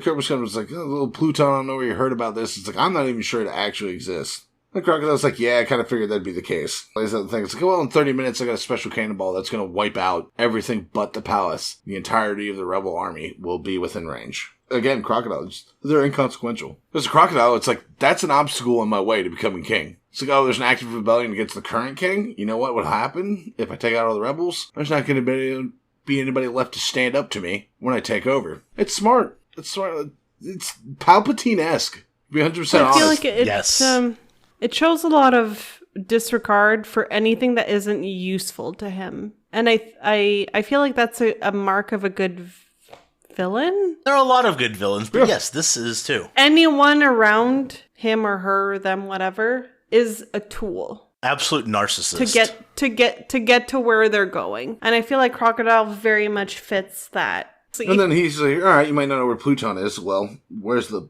poneglyph recorded? Which would be kind of just like, what you know, so why would you want a record of our history? And my guess is, the record of the history kind of will probably touch on an instance where the Pluton was used. It's like, well, yeah, there was our enemy, and then the enemy's line was vaporized. And the Cobra's like, fuck it, you know what, no, if I could spare bloodshed, I'll take you there. Like, if that's what it takes. And then again, Chalk standing up and be like, no more. I've seen Pell fight. I liked watching Pell fight. I'm interested to see what Chalk's got in store. Because Chalk this whole time has been like an unwitting patsy the whole time, and now like the wool's been pulled off his eyes. And he's kind of like, fuck this shit. Someone's catching an ass whooping. He doesn't do well without strong leadership. I mean, I can't blame him, because I'm the type of person that works extremely well under direction. It's like, you tell me what you need to get done, I'll get it done. His issue is like, I'm here to obey orders, but I'm the third in command, and now the upper 2 levels of command have been removed, and it's up to me.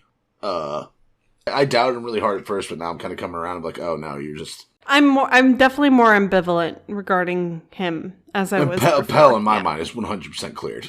He's not the imposter. Guaranteed not sus. And then I'll admit, we get to cut back North Block, Medi Assembly Hall, on the main streets.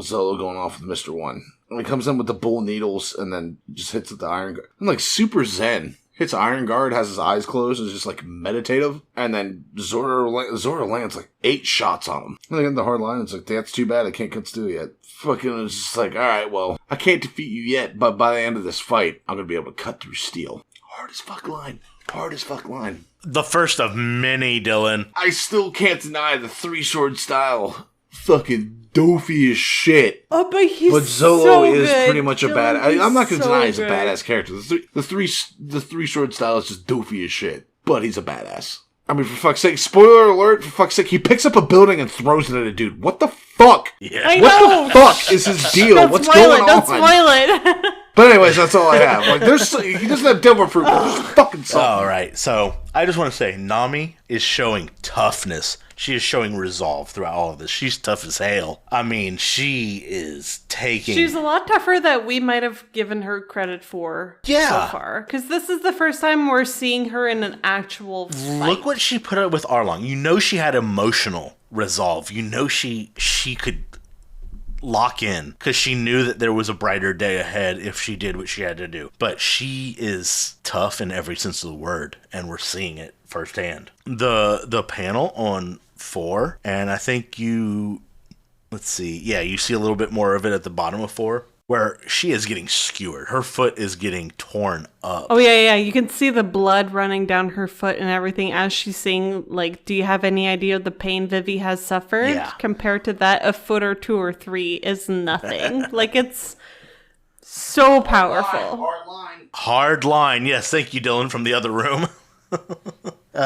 Let's go, Nami. And then she does it. You know, she hits her with the fucking tornado tempo, knocks her through a wall, and then she gets her moment. She gets to look around. She gets to see that she did it. She is so proud of herself. It is a true oh shit moment. Like, yeah. Well, as well as she should be. She's watching, like, fucking devil fruit users pound each other to fucking smithereens, and she took one on by her fucking self. Yeah. Like, GG's, girly. I love like, holy fuck. About this. I love everything about this. So I love the panel where she's just like, yeah. She puts her fist up in the air, just screams. We get a little more detail into Crocodile's plan. He name drops poneglyph, which you guys didn't linger on too much, but that word it's not one we've seen before, but we will perhaps see more. What's that?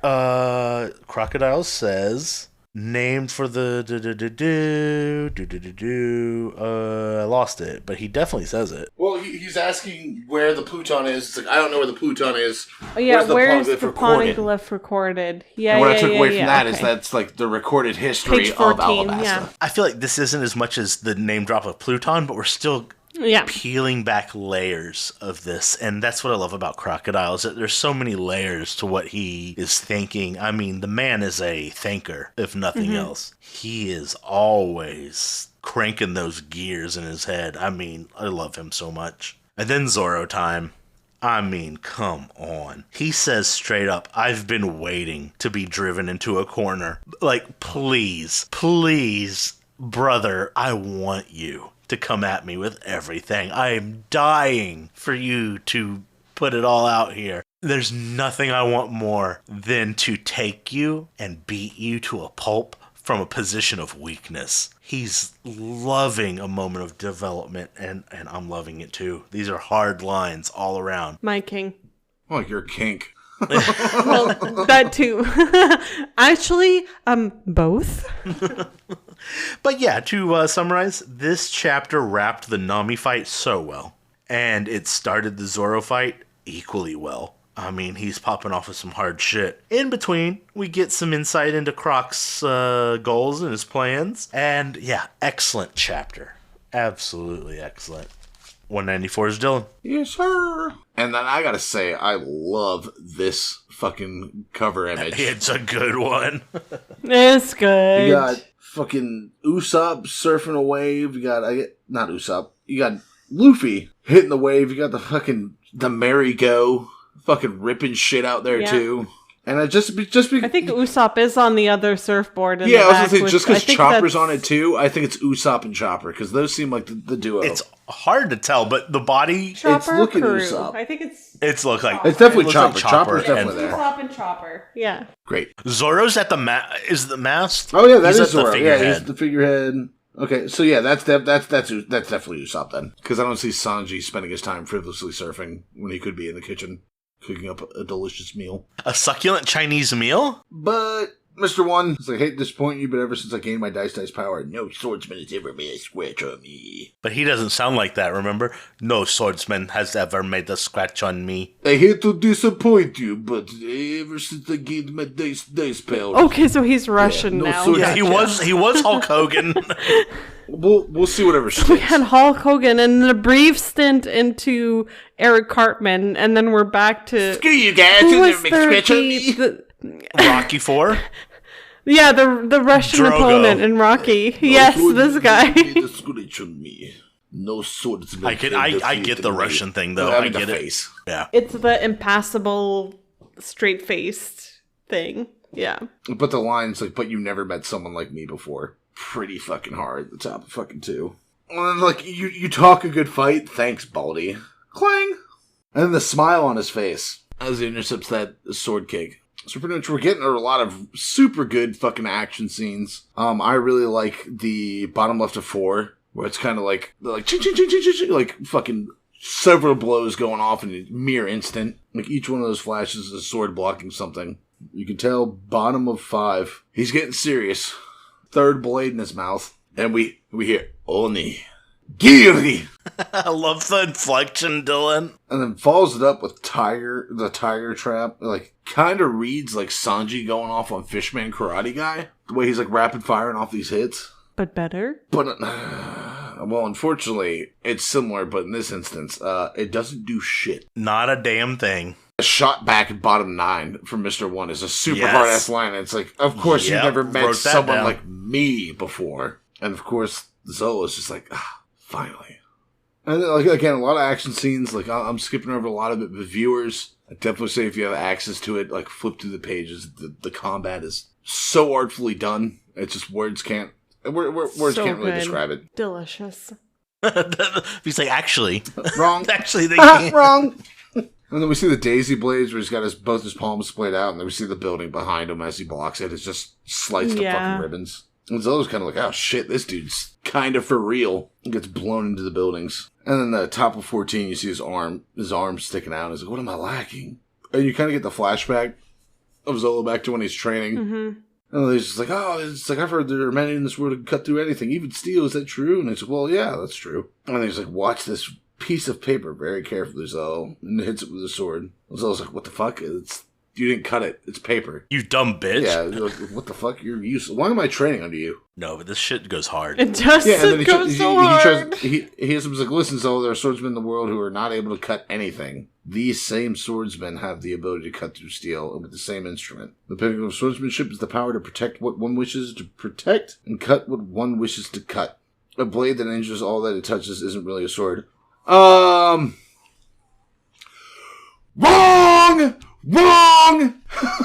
I'm sorry, that's not what swords were designed for! Boo. No, Like, boo. I get it in the so sense of good. the manga, It's so but good. it's like... Thank you, on. Michael. Thank you. Calm the Michael fuck and I are down. on the same team for this one. It's about control. It's so good. It's about intent. I get that. I don't know if you do.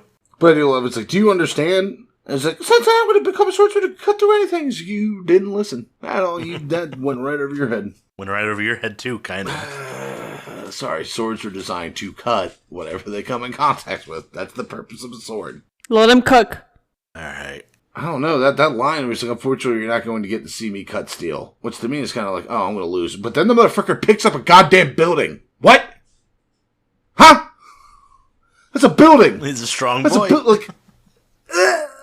He's able to sleep off fucking mortal wounds. Takes a nap for 30 minutes and is fine from getting cut in half. What is his power? He doesn't have devil fruit powers, but he has His power fucking is his power. powers. That is not. There's got to be something else. There has to be something else to him. Resolve. Which I'm interested. Which is no. Pure grit. I'm interested to see what it is, but there's definitely something more Sex to him. appeal. No. Also that.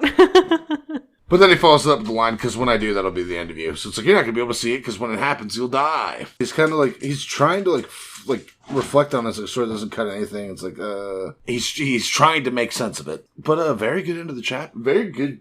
Again, very action heavy, so like not a lot of dialogue, a lot of action scenes. But still the fact that he just fucking picks up a building and throws it at the fucking dude. Like, what the fuck? That's all I got. Love That's it. all I got. No, like, did I enjoy it? Yes, but it's like, why? How? Hermst? It doesn't matter. I mean, it might in the It future. does matter. But really? In this It matters. moment? It matters to me. All right. Anyways, V. So, in addition to what was said in the previous chapter, Zoro also oozes a special kind of confidence. He talks a little shit. Well, maybe a lot of He shit. likes to talk shit. We see that mid-page 2 when he calls Mr. One Baldy, and then at the top of page 3 when he replies, right back at ya, when Mr. One kind of eggs him on. But it works. And I'll tell you why it works, because we know how cognizant and aware he is of his own abilities. And I'm not gonna insist on this point too much, but to me, Zoro is such a well-rounded character in that he is confident and knowing of his skill, but he is also very well aware of his downfalls and shortcomings. And I cannot help but love that in a character. He knows what he's capable of, and he always keeps that at the forefront of his mind, because I think it makes him a better warrior. It makes him a better pirate. It makes him a better person to be self-aware. And he is probably, in my mind, the most self-aware character. Easily, in the Straw I Hats. think. Nami's close, but yeah. But I feel like Zoro just takes that cake, because whenever he does see a shortcoming, he acknowledges it, and he only tries to get to surpass it. And I just think that's admirable. As, you know, it's a trait I like in people, and it's a trait I like in characters. At the very top of page 5, as Mr. One tries to come at Zoro with a kick, but Zoro leans back to dodge it. Nice dynamic lines. Honestly, most of this fight is a lot of that, and I have a few highlights to talk about, and Dylan touched on some of them. It's a pretty minor thing, but I like the chonk onomatopoeia at the bottom right panel of page 5 when Zoro actually puts his sword in his mouth. Like, the sound of him chomping his bite on the sword, I thought was like, okay, like, he's getting started. But yes, great series of panels at the bottom of page 6 as Zoro releases his onigiri. Dylan pointed it out. Mid page 7 as Zoro leaps over Mr. 1 also was really nice and dynamic. And then we get a really great release of the tiger trap at the top of page 8. We get a quick interlude where Zoro reiterates his surprise at his opponent. And we get into another series of delightful panels. Honestly, to me, this whole encounter is a treat. I loved every second of it, and it makes me even more excited, as I've said before, to see it animated or in live action. Like, I want to see this in movement. Top of page 10, we get a really, really good shot of Mr. One's kick with like the bladed shoe and everything. I thought was really nice and visually striking. And then mid-page 11, to me, is also fantastic with Mr. One kind of split kicking and the shape of Zoro preparing to roll away. Like, again, just a lot of movement. Top right of page 13. I just like the visual of Mr. One's fingers being splayed out in between Zoro's blades. And that ends with Zoro being projected into the wall. The flashback, I have to say, we haven't had a Zoro flashback since forever. Yeah. Since basically the beginning of all of this. And I'm so happy that we're getting into some more of Zoro's lore. I, for one, really like the moral that his sensei shares. A blade that injures all that it touches isn't really a sword. There needs to be intent. Team control. Yes, there needs to be intent and control behind every action that you take. Behind every... It's a lesson beyond sword. Yes, and that's the thing, is it's not just about a sword. It's about... the intent behind it. Everything else that surrounds it. I feel like there's a lot of wisdom in those words, and while we don't linger on it too much, I feel like that kind of defines who Zoro is as a character, because he's not impulsive. There is intent in his actions and his movements and the way that he fights. Like, he's very purposeful, and I feel like this is a really good explanation as to why he is so intentional and purposeful in everything that he does, which makes me love him even more. I feel like this chapter is kind of just a sequence of me praising everything I see, but I can't help myself. Like, this consolidates everything that I love about Zoro and makes it that much stronger, that much more powerful, and puts it in context where it matters. Like, this is the culmination of everything I've come to love about Zoro in a fight. Our self-aware king becoming at his most self-aware. And like the next chapter, and I'm going to get into it. Don't worry about it, guys. I'm going to get into it. It's preparing, it's laying out the terrain for what to me is a major moment for Zoro. But I'll get into it later.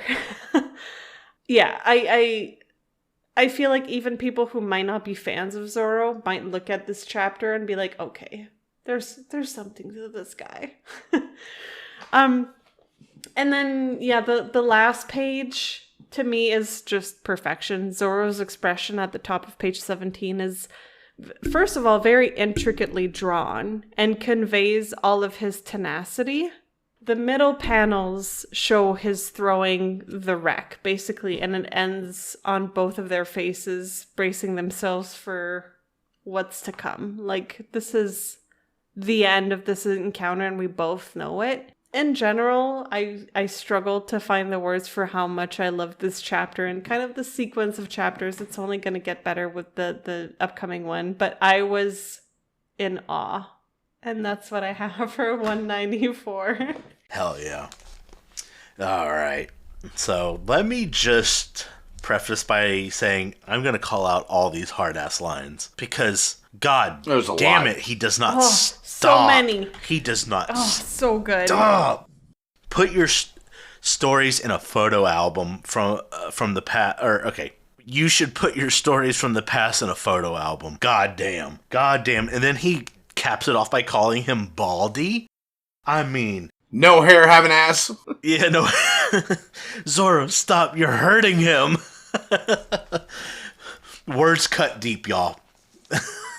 I mean, the rest... Sticks and stones may break my bones, this chapter, words will always hurt me. They do hurt. Not once did I wonder what the hell was happening. Yeah, this one was Not clean. once did I have to take a moment to say, why is that, or what is that? I mean, clean. And then, I mean, Mr. One even gets a couple moments where he's looking badass. Though I feel like, overall, in the whole sequence of Baroque works, Mr. One is kind of an afterthought. But I don't know that he necessarily should be. Maybe he's just a quiet, reserved guy. And that's fine. He keeps his thoughts to himself until they're important. So that's not necessarily criticism, but, you know, he is a very reserved person. But he's like, of course, you've never met someone like me before. Hitting Zoro with the reverse card. No, you. Loved it. And then on page 14, Zoro's arm sticking out underneath the building. Like, you can only imagine at this point, Mr. One has at least thought that he's One. Yeah. Yeah. Mr. 1-1. 1-1. But did he? But that 3-panel sequence of him thinking to himself, self-aware, why am I not winning this handedly? What can I do better? How can I improve? And then the bloody arm sticking out as we zoom in on it. Loved it. And then he lifts a building. Like, bruh? I'm not gonna question how or why. I'm just happy that it happens. I think it's badass. I think it's a shonen manga. And, yeah, those questions are secondary. So, to summarize... We're not even done with it I yet. know. This chapter went hard from beginning to end. Amazing art. The sparse dialogue at moments lent itself well to these two guys going at each other. They're two, like, powerhouses. Yeah, I feel like they're both very... They don't need the words. They can just do. They're here to fight and prove. Like, I don't even think that Mr. One... I think he's proven himself to be... I think you guys kind of touched on it, but a little self-aware too. You know, he is someone who doesn't need words. He lets his fighting talk, and I think even as little as he's given in this, I think he shines. So I'm here for Mr. One. But yeah, I mean, well done, purposeful, absolutely a treat. The next one builds on it. V195. Oh, I'm so ready. The question is, are we? I'm just going to point out the title of this chapter, Mr. Bushido. And I think I might get into it a little bit more in my notes. But, you know, we've talked about it before when Zoro was referred to as Mr. Bushido, which is like kind of the code of honor among warriors. And that's Vivi's name for him. Yes, exactly. And I feel like it is very meaningful, both in this character's development and in the story that is currently being told, as him being an integral part of the success of whatever is going to be happening. And like I said, as part of his development as a character. I feel like so far, and again, I'm going to get into it a little bit later, we haven't had very many character development moments for Zoro, but this chapter is one of those. Let me begin. I'm sorry. This is the Zoro fangirl moment that I was waiting for, and we're here. So first of all, visually, a nice perspective in the panel at the bottom of page 2. I like that the closest point of his clenched fist... Yeah, the closest point in the panel is his clenched fist holding his sword with blood running down his arm. And we're kind of looking at his face from below. Like, the angle, very interesting. As we kind of see that house. Like, this is a whole thing, right? Over pages 4 and 5, Zoro may not be landing any hits, but he's successful in throwing Mr. One off and getting him a little bit shaky. And you can tell that I feel like we've talked about Mr. One as a character, him being very neutral, very level, very calm, cool, calm, and collected. But Zoro's onslaught is making him stand not as firmly as he usually does. He's like, oh, wait a minute. This man might not be able to cut through steel, but he is giving me a run for my money. And I feel like that has a lot of impact in the long run. That shows that Zoro is a worthy opponent, regardless of his ability to cut through steel or not. The two middle panels of page 7 are good.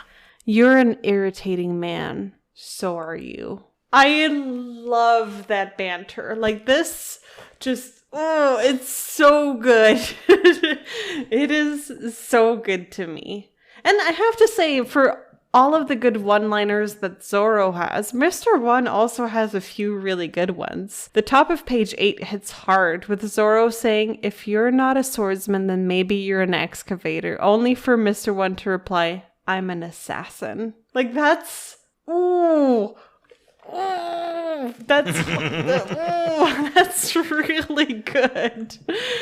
The middle panel of page 8 is great, where we see Zoro's swords meeting the buzzsaw arm. I have to say, okay, we're getting kind of into it now. The way I absolutely cringed and physically folded over when we see Mr. One's buzzsaw tearing into Zoro's chest at the bottom of page 8 and over page 9. It was a visceral reaction. Like as I was reading, I was physically keeling over. Oda really fucking sells it. It's almost as if I could feel it. Our boy, once again, he seems to get a lot of damage in his torso area. But this would hurt. This would hurt. And he really needs to stop getting his torso absolutely fucking destroyed. On that note, his expression at like top panel of page 10, I feel, is absolutely, like, you just see a sliver of it. It's haunting. Like I can almost see his soul leaving his body. Just like the like the breathlessness of the pain that he must be feeling translates so well in the way that his face is drawn in that moment. Like, it's amazing and disgusting all at once. The middle of page 12, when he uses whatever strength he has left to turn around to face his opponent. I admire how much honor Zoro has. He's shown time and time again that he is a warrior in every sense of the word. And maybe this is where this chapter's title makes sense. He is Mr. Bushido. He does abide by his code of morals. Kind of a callback to the Mihawk fight a little bit, where he is going to physically face whatever opposition or not harm in the back. Might come his way. Never in the back. Because he has honor, he has dedication, he has pride. And that just, I love this character so much. I need to not cry, but I love him so much because of that honor. Because he's like, if you are going to tear my insides apart, I want to look you in the eye, and I want you to not forget who you did that to. I will have a lasting impact on you, my opponent. Like, it's so powerful. He does not cower away from anything ever. He faces it head on, and that makes, to me, an admirable character. Anyway, that's just part 1 of my mini tangents. Okay. I really enjoyed pages 14 and 15 in terms of pacing and storytelling. First, we see Mr. One walking away from the rubble, confident that he's put an end to this. But then we see Zoro standing on the other side of it, which that panel of him at the bottom of page 15 is both at the same time gory and gorgeous. Also, the onomatopoeia is dark. Yeah. Okay. I was going to talk about that. But there's so much darkness of the blood that is saturating the image. Like, his whole chest, basically, you can imagine, is blood dripping down of it. And he is standing strong on the other side of the collapsed pillar. He is everything in that moment. And then I'm gonna try not to cry, okay? I get weirdly emotional at Zoro's inner dialogue over pages 16 and 17. Get your shit together, V. To me, this is a major moment in Zoro's development as a character and as a warrior. He works so hard at improving himself, at honing his skill, and always trying to be the best version of himself. And this feels to me like he's unlocked something, like he's reached a goal, almost like a level up in a video game. And it means a lot to me that it's paying off, and that his efforts and his dedication and his resolve are paying off. Like, he is being rewarded for all of the efforts that he's put forth. Basically from, I would say, I think the battle with Mihawk was kind of the turning point, but I feel like he's always had that in him. Yeah. The bottom panel of him at page 17 is exquisite, with the eyes shaded in, teeth tight, blood dripping down his face with the ba-boom onomatopoeia of the heartbeat. Wonderful. The middle panel of page 19, it's all right. I don't need to defend myself anymore. He has never been more ready to strike. And I don't even know where to start with the end of this chapter. Like, I usually pride myself on my eloquence. But this time, all I want to say is, we are not worthy, and just bow. Pages 20 and 21, all I have is, fuck. Like, this is too good. He is powerful. Yeah. He is mighty. He is fierce, yet he is so tuned in. He is so focused. He knows that this is what he was meant to do. You only had one shot. He did not miss his chance to blow. He is, in this moment, a king among men. And my appreciation for him, which was already quite high, has only crystallized. And beyond the storytelling, the visuals on those last pages are outstanding. The angles, the quality of the shadows, the perspective, his expression, and it ends with the close-up of his sword being slid back in its sheath. Yeah. Like, what a way to end a volume. Like, and not to be sus, but this is the perfect climax to a volume. Like, I was holding on for dear life to my desk, like clutching with my fingers as I was reading that. Like, fuck. This is like, and as I was saying earlier, I feel like it's been a while since we've had such a deeply character building moment specifically for Zoro. Like, I feel like all of the other characters have gone through sort of like their level up so far. And it's been a long time coming for Zoro, but this is it. For his first real level up. And it was everything that I had hoped for and more. Like, it delivered. And it just, like, I've been very open-minded about me having another preferred Straw Hat or another preferred character. But this has just made me even more of a Zoro fangirl. Like, double down. From beginning to end, from top to bottom, this is all I'm looking for in character development, because it is deep, it is meaningful, it looks good. Like, I can't ask for more. I truly cannot ask for more in terms of character progression and development. Like, it's beautiful in every single way. And that's what I have for 195. Dylan, go ahead. Take it away. Yeah, good luck following that, Dylan. Well, Three Swords is dumb as shit. That's all I got. And that's it. Cover image is Kami the Mermaid and Starfish Papagoo, which he seems Rasta as shit. Is that a good thing? I mean, yeah, for me, yeah. Imagine he's popping out of there being like, Buffalo Soldier. This is pretty much just all action. Great scenes. We see the buzzsaws, and the buzzsaws is what just absolutely fucking rips Zolo up.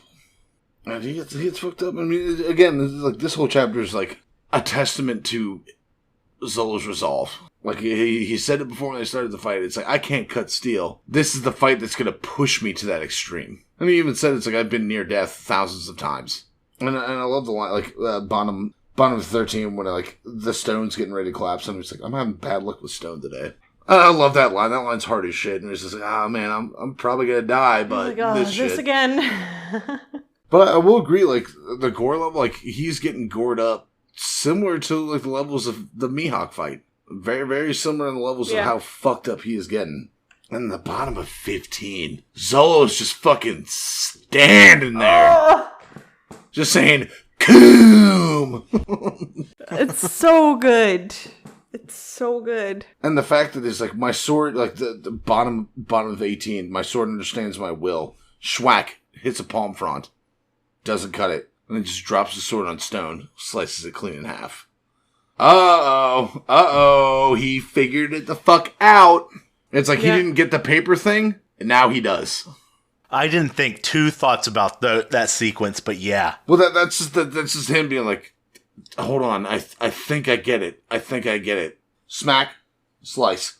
I fucking get it. And then, oh my god, it's alright. I don't need to defend myself anymore. Prepare to die. Suit yourself. One sword, one strike. Lion strike. And then the last two fucking pages, Kurosawa is fuck. Just all black. All black. You see him sheathing his blade. Blood spurting from the enemy collapsing in the background. And the final is like, my thanks, now I'm stronger. Hard as shit. Best way to end this volume. Very, very good fucking ending. I didn't have to be a doofy son of a bitch to use 3 blades. It's like, no, now I get it. I only need fucking 1 to defeat you. That's it. That's exactly it. And just, I love the fact that he says, my thanks. Yeah. Like I've learned something from you. It's like, you pushed me far enough. As my opponent, you have taught me something. And that's such a Bushido thing for him to say. Like, oh. What else is there to fucking say? That's it. Thank you. Thank you for your time. That's fucking it. Yeah. I don't know what else could beat that. And I'm like, it's only... Do not take this panel away from V. This is V's. No, this is absolutely... I've reserved it as one of my favorite panels. This is mine, please. It's so good. Anything else, Dylan? No, that's all I got. Yeah, this is awesome. I mean, the chopped up building is a great way to start things up. I mean, Oda put everything into every little detail of that building. He dissected a structure with his artwork. I loved it. I mean, that tells you so much just then and there. That these are two motherfuckers that are not playing. Quick and very minor criticism. Zoro hits Mr. One with the crab grab. What a terrible name for whatever is going on in that sequence. You might as well follow it up with the clam slam. Am I right? That's fair. That's what V wants to give him. I mean, yes. The drill attack goes crazy. I mean, I love that Mr. One's like, I'm not a swordsman. I don't know what you think I am. That's not it. He's not a swordsman, but he is a sword man. Or a man sword, perhaps.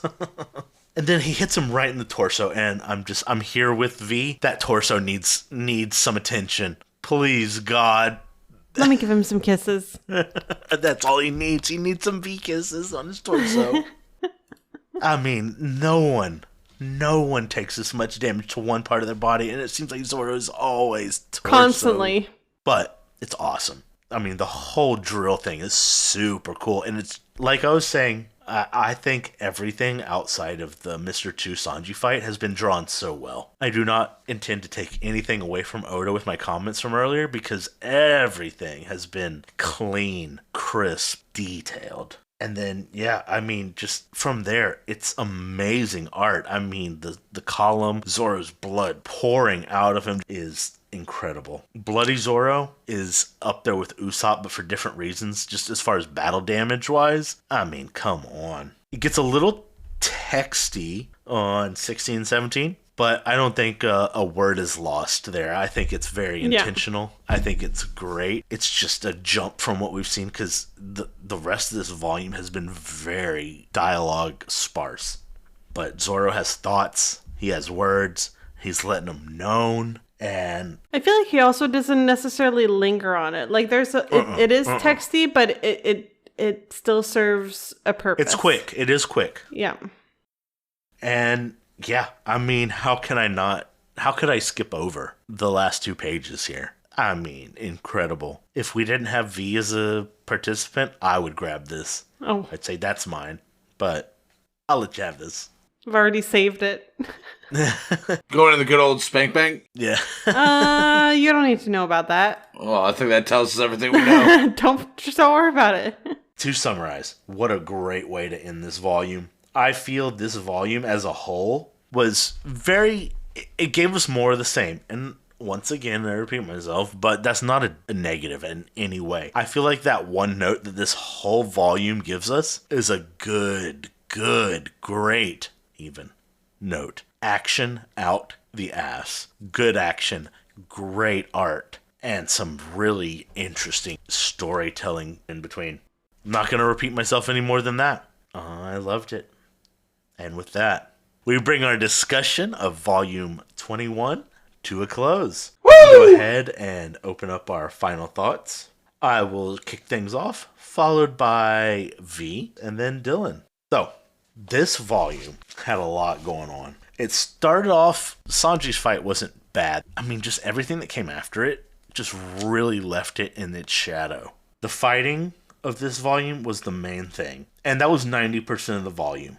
It was one note.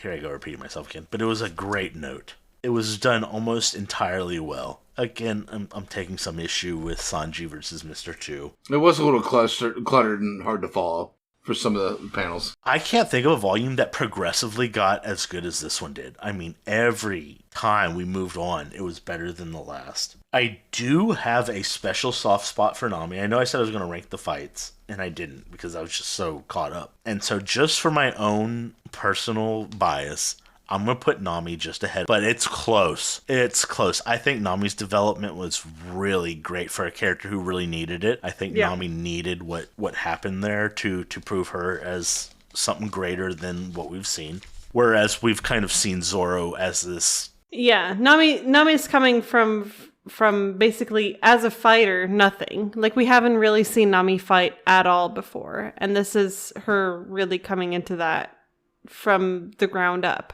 Whereas Zoro, we had something to build upon before. Absolutely. So my rankings are, and this is difficult to say. Number 1 for me is going to be Nami versus Doublefinger. I thought there was a lot of great art there. And then I'm going to put Zoro number 2, but it's close. It's close. And I think my bias might be shining through in that moment. I think that's the only reason I am swapping those two, is because Zoro is a great fighter and he proves that he is, whereas Nami is coming from a lower position to elevate herself. I will put Usopp and Chopper. I thought that was still really good and better than Sanji and Mr. 2. Yeah, I thought it was fun. I thought it was thought out in a really interesting way. And yeah, that's it. Nami, Zoro, very close. Usopp and Chopper, and then down below is Sanji, Mr. 2. The bits of non-fight related story was really good. It had some interesting moments. Seeing Croc's plan unfold, seeing him just be menacing as hell. But it was such a small portion of what we got that I feel like it's a side note almost. Yeah. Which is weird. Yeah. It wasn't the focus in this volume at all. And I guess that's okay. But there's still a lot more to be done on that front. And I'm looking forward to how it's going to happen in the next volume or so. Right. So yeah, that's my final thoughts. V. Sure. Kind of echoing what Michael said. This volume was a little bit of a slow build for me, but boy, did it pay off. And the reward was so worth the few little moments of tedium that I experienced throughout. Even then, I didn't dislike any part of the volume really, but a lot of it to me pales in comparison to the last 4 or 3 chapters. Still a fantastic volume overall, with what I would say is a remarkable grand finale. I feel like we have witnessed characters that really grew.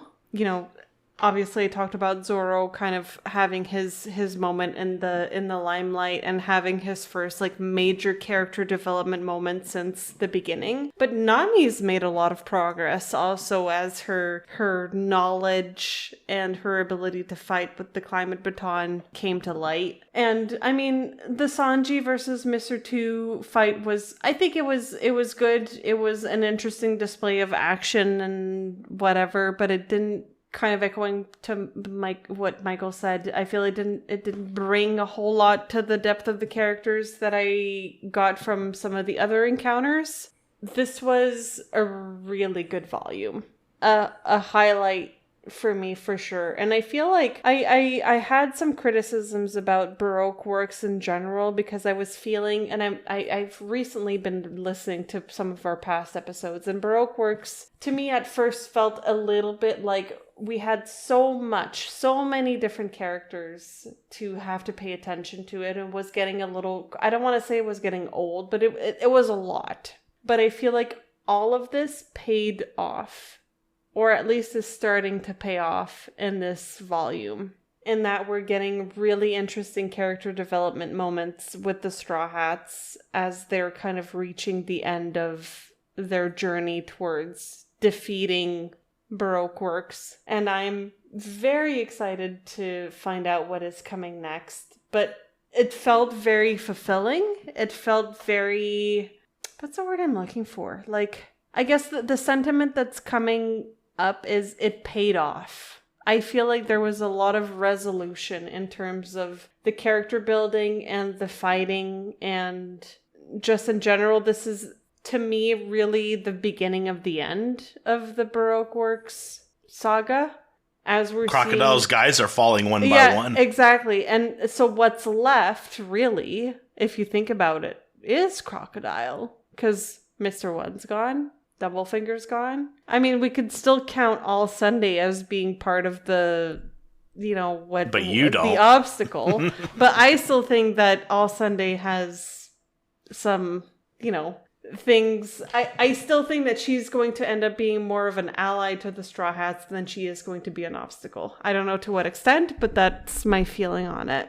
So we're really, to me, at the eve of the final confrontations, and it has paid off in such significant ways, both in terms of just action-packed chapters, but also in terms of character development, most notably for Zoro and Nami. I will say I did like seeing Usopp and Chopper kind of, as I don't want to call them grunts, but they're like the least strong characters of the Straw Hats. They still did a really good job, and I'm proud of them for that. I feel like I'm rambling, but it was a great volume, and it just makes me even more excited for what's to come, and I'm just in awe of how far they've come and how much character development we've had in a single volume, really. Yeah. Like, it's impressive. Even though it in some ways it might express itself in some more subdued ways, to me it's very obvious how much these characters have grown in a single volume. That's what I have. Dylan? Yeah, like I kind of see the disparity with the Sanji fight. I liked it a little bit just because it shows still good. It shows a bit of his resolve, and again, we've been missing him so much in the past couple of volumes. It's good to see him again. I think more of the issue is not just his fight so much; it might be the villain he was placed against. Because I mean, Mr. 2 is kind of just corny in general. Yeah. Actually, see, the climate baton stuff was a little bit of a little slapstick. It was kind of a little bit. I get the frustration of all right, we get it. It's Usopp, it's dumb party tricks.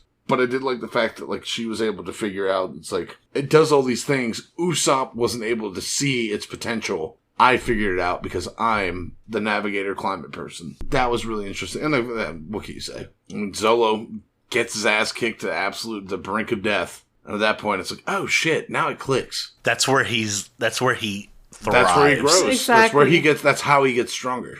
He's not gonna get stronger unless he's pushed to the brink of death. And like he said before, it's like, I've been on the brink of death thousands of times, which is why he's as strong as he is. Although I still have to say, like, there is something about him.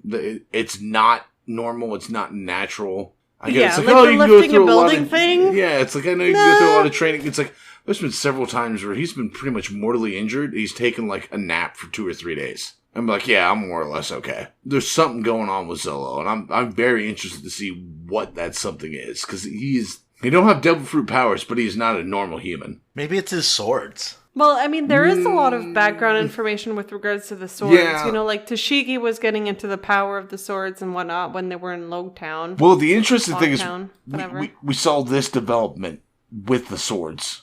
And then with Logtown, or not Logtown, with Whiskey Peaks, there was a moment when it's like, oh, you're disobedient. You're a disobedient sword. You're cutting when I don't want you to cut. And it's kind of like, okay, that's like, yeah, at the end of the day, a blade's a fucking blade. When you use the sharp edge, it cuts. When you use the blunt edge, it doesn't. Yeah, but there's so much more to it. It's a manga. All right. Suspension of disbelief. So far, Zolo is the one I have the biggest questions about.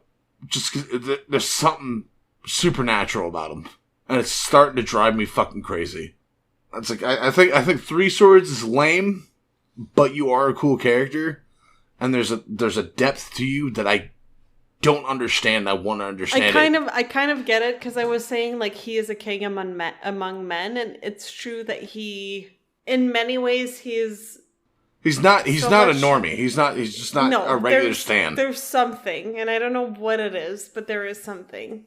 He can't just be a normal guy that just happens to be trained in 3 swords. Yeah, it's like, no, I trained so hard, I got this strong. No, the fuck you didn't. There's something else. There's another level to it. And I can see the swords I still love being part of it. Just all the sword lore we got in fucking Logtown. Maybe. But no, I liked it. Now I'm just ready, this next volume, for, like, Pell to come in with an A10 run and drop Luffy off on Crocodile to start beating ass. That's what I'm looking forward to. I think this next volume is going to be fucking I just want to see Crocodile go down. I just want to see him fucking crumble. Because Crocodile, in my mind, is so on the top of the pedestal. Like, he is... Well, I feel like we sell something similar where it's Arlong, but, like, he's the evolution of Arlong. It's different. It's the reach. It's the political aspect of it. It's like, there's so much more depth to this character in terms of his reach and his power, that I feel like for all of the praise that I have for him as a villain, I cannot wait to see him crumble. Yeah, I can't wait to see him fail. That moment I can't wait for that moment of satisfaction of seeing his bloodied face in the sand. I want to relish in his suffering and his undoing. I'm going to stick to my Arlong comparison, because Arlong had pretty much the exact same goals. Arlong wanted to start his own empire, but the thing is, Mr. Crocodile has the ability to do it. Whereas Arlong was like, I'm going to take over a couple villages and build my empire from there. Whereas he's like, I'm going to take over a kingdom, and from that kingdom, I'm going to rule with an iron fist and take over the rest of the world. I like the comparison. Yeah. That's interesting. Arlong had those aspirations, whereas Arlong would eventually get there, but Crocodile was already at, like, this is the first galactic empire! Yeah. Like, that is fucking Crocodile for sure. Yeah. Whereas Arlong is more just like, I'm fucking Darth Maul. I want to... kind of shit. Not powerful enough to get his ambitions, whereas Crocodile, I have the power to take what I want, and I will. But yeah, that's all I got. Great volume. Hell yeah, very much Dylan. Looking forward to the next one. Inspirational, my guy. All right. So I cut it out of the last episode, but I am going to start us with the last volume's cover. You've seen it before. Do you guys want to make any notes here? This is the last volume. This volume's cover. Yeah. So the one we just covered. This is that one. Yeah. Okay.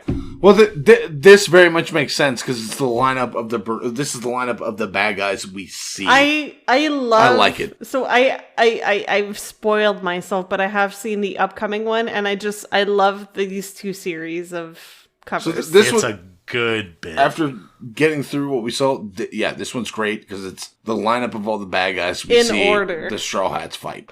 Yeah. And then here's the next one. It's so good. I love it. Oh, that's great. That's fucking hard. I love it so much. That's hard as shit. Can you imagine displaying these side by side? Fuck. Well, no, like do a poster. This is pretty much like if I had the manga like on a bookshelf, they would all be cover out. Good. It wouldn't be the spines. It had to be cover out so I could see everything. They're just facing. I love it. I like how eyelashes is a part of it. Yeah. He's an honorary straw. Like, I was there. And Karu, don't forget Karu. I was there for 1 second of combat. Oh, I would never forget Karu. Eyelashes, however, is very forgettable in some ways. Karu should be lent out to the Straw Hats, just saying. Karu should be in Luffy's spot, if I'm being honest. And Karu kind of kinged it out last volume. So good. Even though it got really dark. Delicious. Yeah, that's great. That's great. I love that. The fact, like the lineups. Oh, that's so good. Who faces off on who? It's a lineup as fuck. Oh. Chef's kiss. All right. Any last words? I feel like I've already said everything, but I can't imagine. So it was hot. I loved this. I'm so ready for the final encounter of Luffy versus Crocodile. Like, I'm so ready for this to come to an end. I will say Zolo's character development was like the most important out of the volume, but Nami's was fucking massive. Oh yeah. She went from non-combat to combat capable. Yeah, she's definitely stepped out of her comfort zone. You know, she's going from like the brains and the navigator and like just being very much more like tactic focused to I am ready to get my hands dirty. I'm ready to get in the line of fire. And she's always been ready, but she hasn't been able. Right. She hasn't been properly equipped, and now she is. Yeah. So absolutely notable. And I really appreciate the whole volume for the depth of character development it brings. Obviously for me as a Zoro fangirl, that was a big moment. But as very much a Nami appreciator, this was also very significant. Well, with that, I bring our discussion of Volume 21 to a close. And I didn't do this last episode, actually, upon my editing / re-listen, but I'm going to lift the embargo on 22. 22 is a treat, y'all. Take your time with it. Enjoy it. There's a lot to love in this next volume. You guys know what's coming. You absolutely do. There's no way you don't unless you're blind. So with that, I bring our episode to a close. I want to thank both of you for contributing in such an incredible way. I could not ask for two better co-hosts. And I want to thank our listeners who are still listening. Thank you for listening. And with that, I will say, bon voyage. Bon voyage. Ciao, bella.